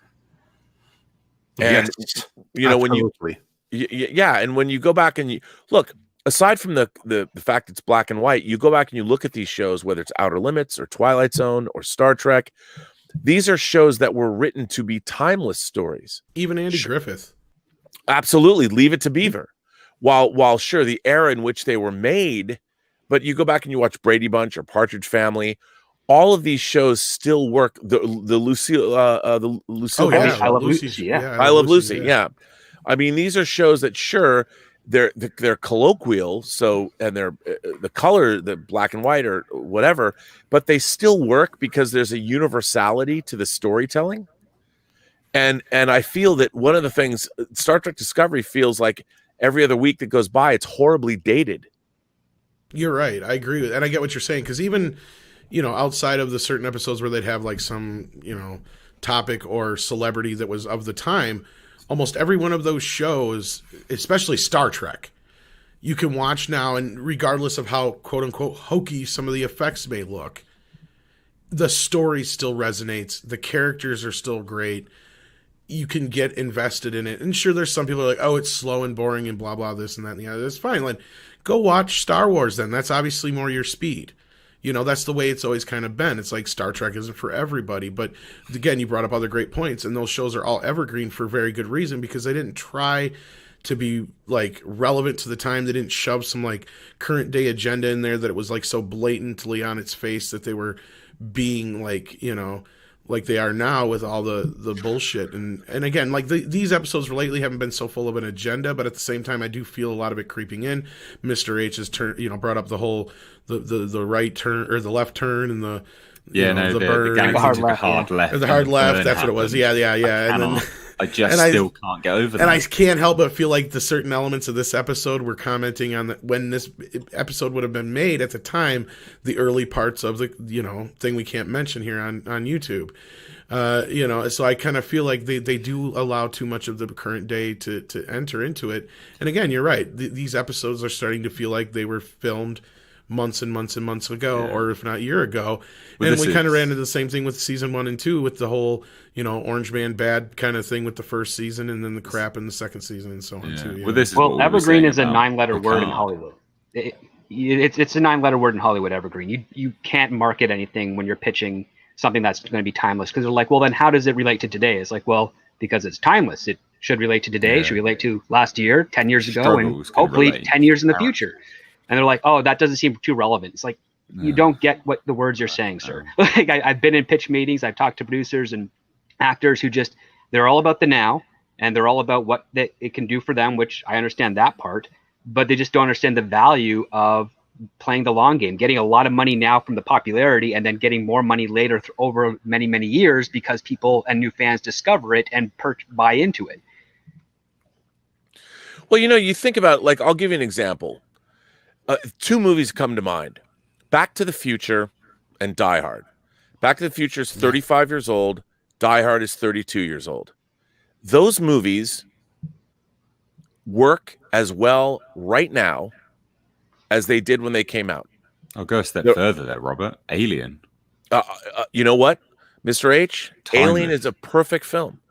Yeah. Aside from the readouts, some of the computer displays, which you can overlook, that film looks like it was shot yesterday. Yep. It is a perfect movie. I mean, I would say things like The Exorcist, even Jaws, timeless. Yeah. Timeless film. And the thing, you go back and you watch certain episodes of classic Star Trek. Balance of Terror is one of them from the first season, the first Romulan episode. That episode works. And it's so weird that when you write a show that is of the moment, in reruns or whatever, syndication, streaming, it's so painfully apparent 2 or 3 or 4 years down the line how dated it becomes. Whereas our classic television, whether it's The West Wing or you go all the way back to Twilight Zone, is still relevant today because you always want to write stories that are timeless.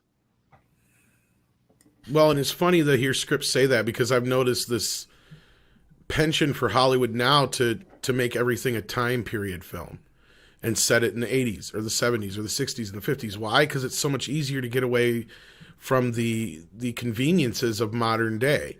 Because most horror movies would only last 10 seconds with a cell phone. Right. It's like, that's the problem they run into. So, like, that's the funny thing that I hear you say that script, which it makes sense because I know how they are. They're all whatever's hipping with it with the kids. Oh, yeah. Yeah. Like, I already told them 10 years ago, it's like, with the dawn of the internet, you're limiting making a bunch of modern films because there's so many problems that can be solved with mass communication. As long as you've got a signal, you're kind of good to go. And there is another movie, I can't speak too much to it because I'm not really working on it. I just kind of helped out one of the producers that had a problem where they're like, oh, we don't know how to make this suspenseful. And I told them, like, well, if you want to get rid of cell phones, just use magnetic interference, make the town that's the town that's being placed on a huge iron deposit. That will screw up all your radio signals. That will do it. And now you've got basically a modern story. An EMP. Thank God. Well, not an EMP, but just like you have massive iron deposits, it screws up with signals and all that other stuff. Well, I live in a pretty rural area. You go 20 feet from where I'm at, and I won't have a signal. So, like, you'll have that. I mean, I get some people might find that a little bit unbelievable, but it's totally true. Like, I've got some of the shittiest service in the world because I live in the middle of nowhere. Are you on a hard line? I am. Well, I'm on my computer hard line, but I just have, as far as telephone, just cell phones. So. Right, but I mean, like, in terms of your internet, you've got like a hard line. Yeah, I'm hardlined. Yeah. Yeah. It's just a very rural area and like a lot of bluffs and stuff around the area, so the cell phone service is spotty at best. And it's just one of those things. Like I said, you can drive a couple blocks, have great service. Next second, you lose your call. So it is what it is. But no, like it's interesting that we keep getting away from discovery in these topics, and I know we got a couple super chats to get to yet, Andre.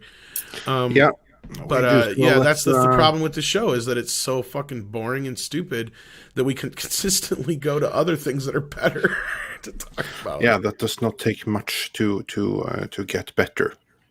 To continue with the super chats, Whiteslan sent 14.99 British pounds. Thanks so much, saying Deep Space Nine was so good because it contrasted the optimism of the Federation with those who aren't yet members and shows the darkness outside the Federation. 100%. That is a very astute thing to say. Yeah. Yes. Actually, I think Nog's story is one of the best journeys you see in television. Oh, absolutely. Oh, yeah. Yeah. That was an incredible storyline. Yeah. and carrying on from the difference between what was then and what we have now. Nietswitch sends €5 saying, best thing from Discovery is the after show rant from you guys. Yeah, honestly, I thank think you. that we're probably more entertaining than Will Wheaton right about now. Well, and we're always blessed to have Mr. H here, and today we have a special surprise with Robert Meyer Burnett. So it brings some of us together. That's the upside. You got to look at the positives. Yeah, that's the beauty. And we even got to have Script Doctor as well. Yeah, we all come together to share our feelings and our misery. Star Trek Recovery. So, yeah, I mean, they have so much money to make this show. I mean, they have, and obviously it has, as much as I despise the production design, the costumes, and the look of it all, they still have a lot of money to make this show. And where it falls down is in the writing, where they don't need all of that money. You know, it's the words on the page. And that's where this show really leaves me cold. I also can't figure out where all that money is going. Yeah. I mean, I just can't. I have a few ideas. There's 20-some fucking producers. Oh no, this is definitely top heavy. Yeah. Oh yeah, absolutely. All that money isn't on screen. Let's say much of it is taken up in various 27 admin fucking costs. producers. Yeah, exactly. Well, I mean, they have to play. They have to pay Brian Fuller, and he should get paid. Yeah, you know, he gets paid for every episode. Oh, I'm glad to hear it. Well, they also have to pay the director of the pilot too. Yep. They get paid for every episode. Every episode. Wow. Yeah. Interesting. But he is an EP, right? It was he or is it she? I don't remember. I can't remember. I know John Ottman's still everybody's getting paid an for every executive. episode. How about John Ottman as a producer on the show now? Yeah. I don't think they're listening to him though. No, I mean I know John. I love John. I can only imagine. But you know, John loves Star Trek the way we all love Star Trek. Oh And yeah. I don't know how he ended up as a producer on the show. I'll bet you they came to him to edit, to fix something in the edit, and he's like, sure, but you got to bring me on as a producer. Oh, I wouldn't be surprised. I love John Ottman. I know one of his executive assistants, Byron. Cool guy. I've met him a couple of times. Oh. And on top of that too, like I absolutely loved his rendition of the Superman film score from Superman Returns. I thought his redux of the Kent Homestead was great and wonderful, and I liked how he changed some of the brass instruments from horns to like tubas, and just gave it more of a nice hard baritone pulse to it. Well, as you might know, I was in his edit bay every night when we were in Australia working on that movie for a year. Oh, so, yeah. I mean, I've got your 2-disc DVD, sir. I loved watching it when it came out. One of the things I wanted to concentrate more on was post-production, but they didn't, they didn't cover that monetarily. But it was amazing. Him and Elliot Graham. I mean, the favorite part of my day was going up and seeing what they had done that day. And one day I would love to see the real version of that movie get released. Me too. Yeah, that would indeed be something. So let's hope for a return for both real movie of that and real Star Trek eventually. Before we round out, we have at least one more super chat. I'm going to refresh here to see if there's more. Yeah, there was more. But first, the Oklahoma Bachelor for $2 says, I'm still learning from Star Trek The Next Generation reruns today. Yeah, that's a real Star Trek right there. And Fortunato Montresor for $5 says, thank you all for saving me the time and aggravation with your STD recovery session. Oh, hi, Mark. I'm a recovering Star Trek fan. Yes, indeed you are. So, yeah. And welcome back, Robert. I don't know what happened there. Probably a hiccup. It happens. It happens. So yeah, I think we're caught up then, or was there more? Yes, no, we are absolutely caught up then. So, guys, any final thoughts on this this episode to hold us over until next week, Mr. H? Do you have any final things to add before we round out for the evening? Well, I mean, it was bad, generally quite bad. I mean, it's just very self-centered all around Mickey B. and it's a shame because there are far more interesting elements than her that they could explore, but they just are reluctant to do so for some bizarre, strange reason. I don't understand it. It's as if the writers believe she is the most important thing about Star Trek Discovery. She is so very far from that. I'm looking forward to seeing what happens with like genuinely looking forward to seeing if the Philippa situation actually goes somewhere. It's not going to, but that is something actually interesting now. Script Doctor, what do you have to say for the writer room's defense for thinking that Michael Burnham is someone that we all love so dearly and have to see resolve absolutely every single situation single-handedly? I would subject them to a psychological evaluation, because they're clearly not living in any form of reality to think that Michael Burnham's a great character. I mean, the concept of her, of a human being raised by Vulcans and behaving like a Vulcan, that's interesting. You could do something with that. They just didn't at all. And now they're just kind of washing it all away.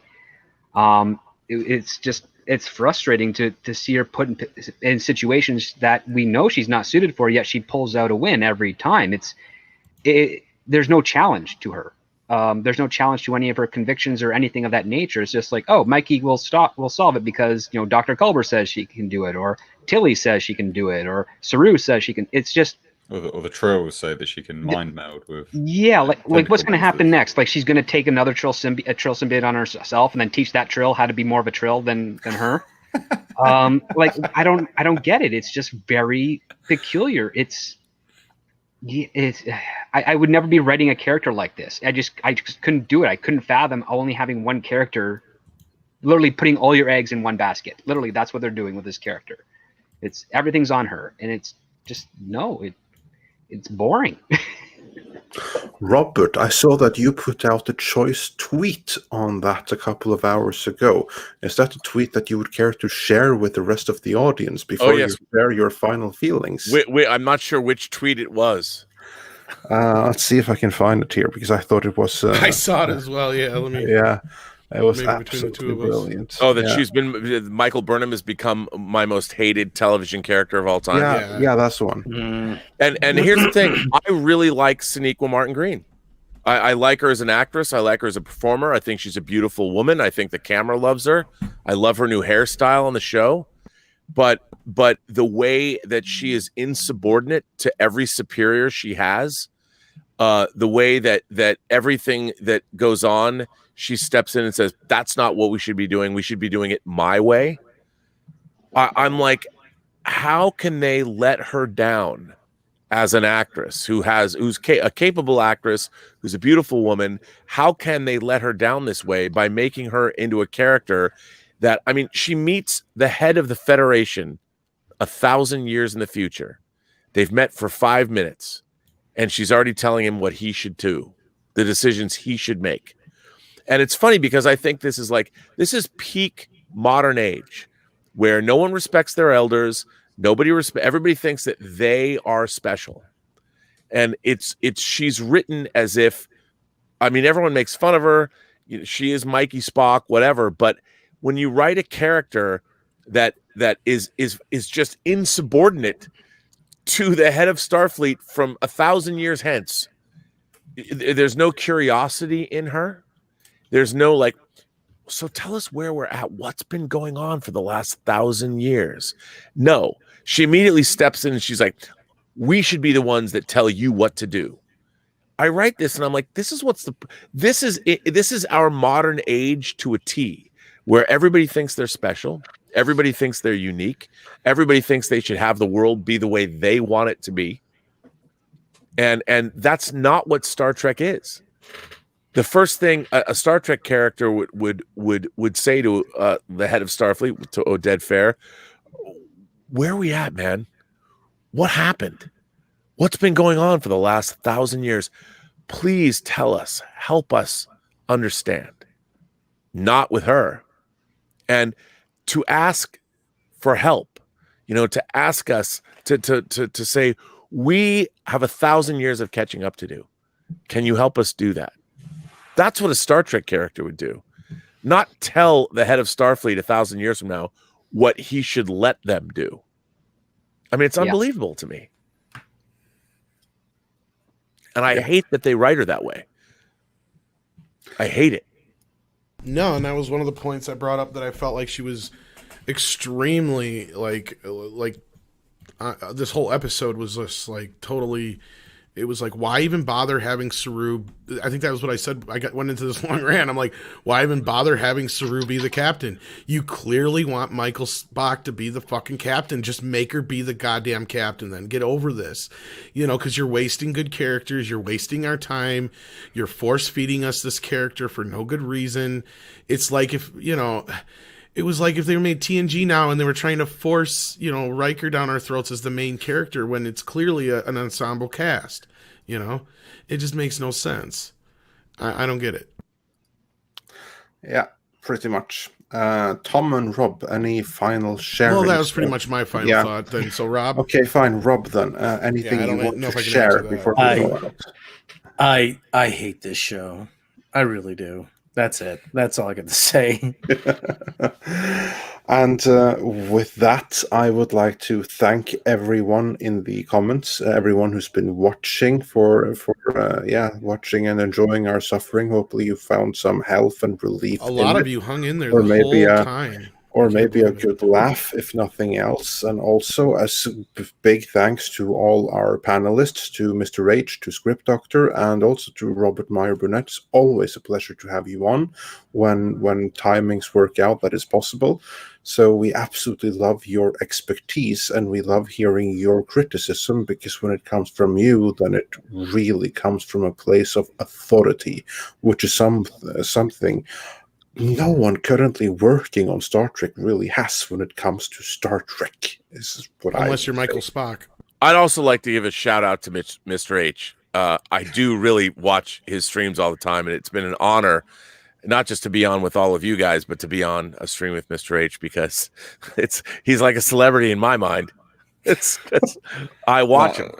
That's super surreal, dude. We'll have to get you on one of my streams, or vice versa. Oh yeah, it'd be great. I mean, one of the great things about Midnight's Edge is I've met so many cool people being on these streams. I mean, Andre sets the tone, and Tom and Rob and everybody, Mecha Random. I mean, I've had more fun at Script Doctor. I mean, I think I'd love to do a show with Script Doctor and talk about break down why screenplays work. Why does this movie work? Right? I would love that. We got to do that. I mean, wouldn't it be great? We could pick a movie and just analyze from a story perspective. Why does this story work? And speaking of doing shows, starting next week, a week from today, and I believe it will be at 11 Pacific time and 1 Central Standard, we will begin our trek into another franchise, right, Andre? Yes, we will indeed. And this is something that many of you here in the panel have very, very strong feelings towards, namely James Bond. Someone that has not seen James Bond before, incredibly, is Tom, who has never seen a James Bond movie. Have you started yet, Tom? No, I want to soon. Like I got this week to get it done. My living room is chock full of stuff because I just moved. So I got to get it all moved out of the way. I just went back and I rewatched Dr. No last week. That was just not that I haven't seen it a zillion times. Just freshen up a bit. So. What was it like? What was it like for you? It was, I'm astounded at that how different the series is now than it was back then. Yeah. I mean, even when you get to the later Brosnan films, I mean, it is a completely different animal. There's more intrigue. It's more scaled back. It's like I said, it's like watching a completely different movie, style of movie, rather. Oh, they vastly changed. Moonraker, anyone?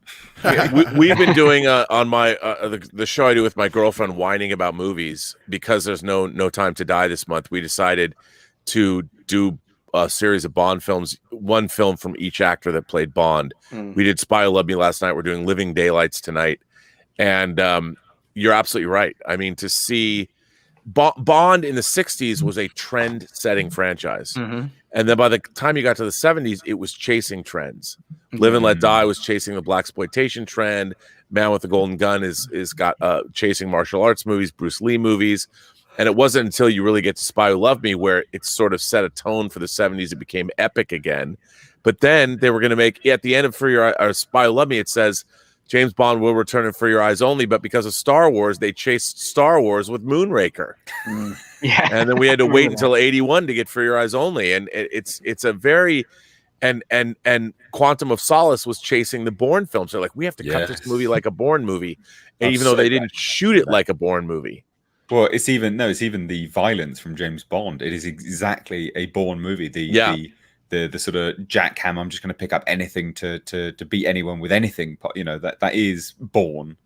Yeah. I'm so glad you said that, because I said that on a trailer review and people called me up on it. I was like, no, like this is what they've been doing for quite a while now.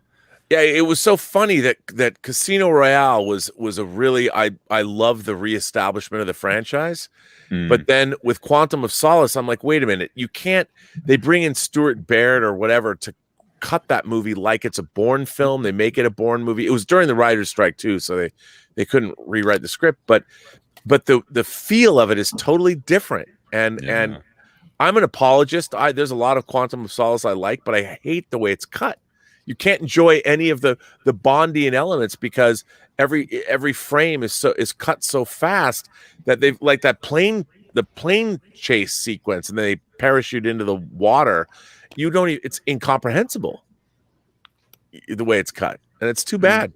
Well, I'm getting a lot of shit in the chat, and rightfully so. And that's Sorry. why I'm rectifying. No, don't be sorry at all. It's not your fault. I'm getting a lot of shit because I've never seen a Bond movie, and I'm trying to rectify that. That's why we're doing That's this. the thing. Like, don't be angry. Like, the whole point here is that we're gonna get Tom's reaction to seeing the real Sean Connery, James Bond, for the first time going in cold. All 24 films. Just like we had with Mr. H when he went into Star Trek Discovery cold. You must have enjoyed that. Oh my God! By the way, that video, Mr. H, when you watched this, that I cannot tell you how much joy that video brought me. I watched it twice. I watched it twice. Brings you joy. Well, no, because I actually learned. I think it's fascinating. We live in a world now where a lot of people are doing, of course, reaction videos.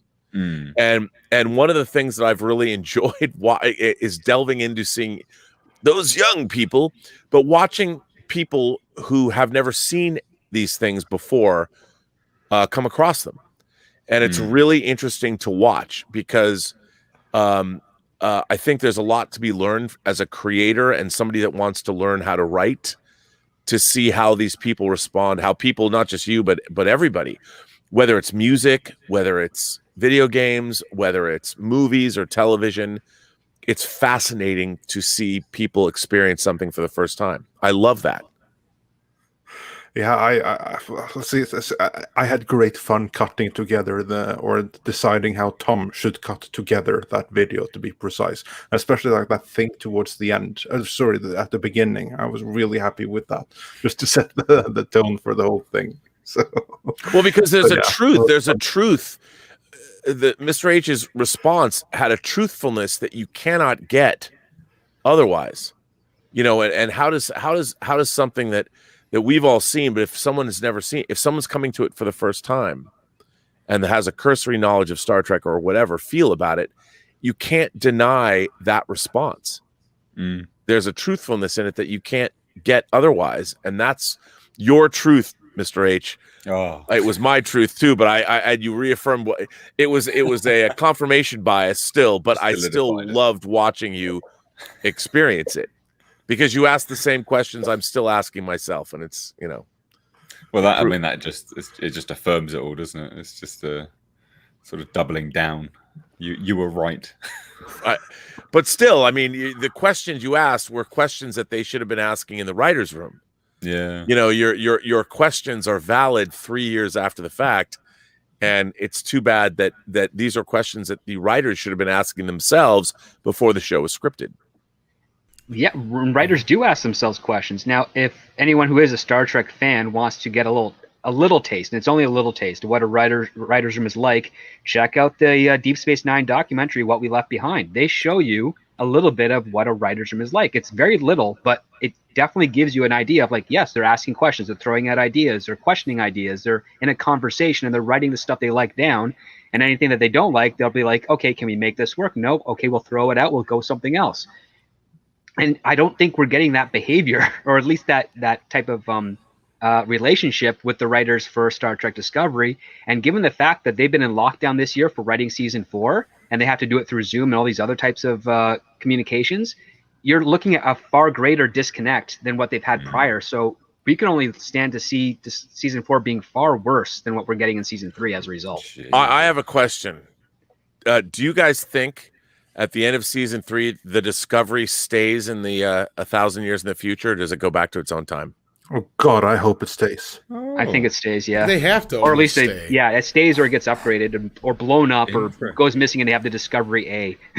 because we know from one of the short treks that the Discovery is somehow abandoned by its crew and is drifting through, unless that's not canonical. I have no idea. I missed out on the short treks for good reason. Do you think it'll just be dependent on the AI, though? Yeah, I would have said I haven't seen like the second season short treks either because Netflix didn't bother carrying them. It just couldn't be asked. Like the first season of short treks, they dumped into the trailer section. The second season, they didn't even do that with. Yeah. Yeah. Max Relax, thank you so much for the £5 donation. That's €5, right? €5, €5. Thank you so much for the last minute donation, and thanks for the show, he says, and thank you for being a part of the show.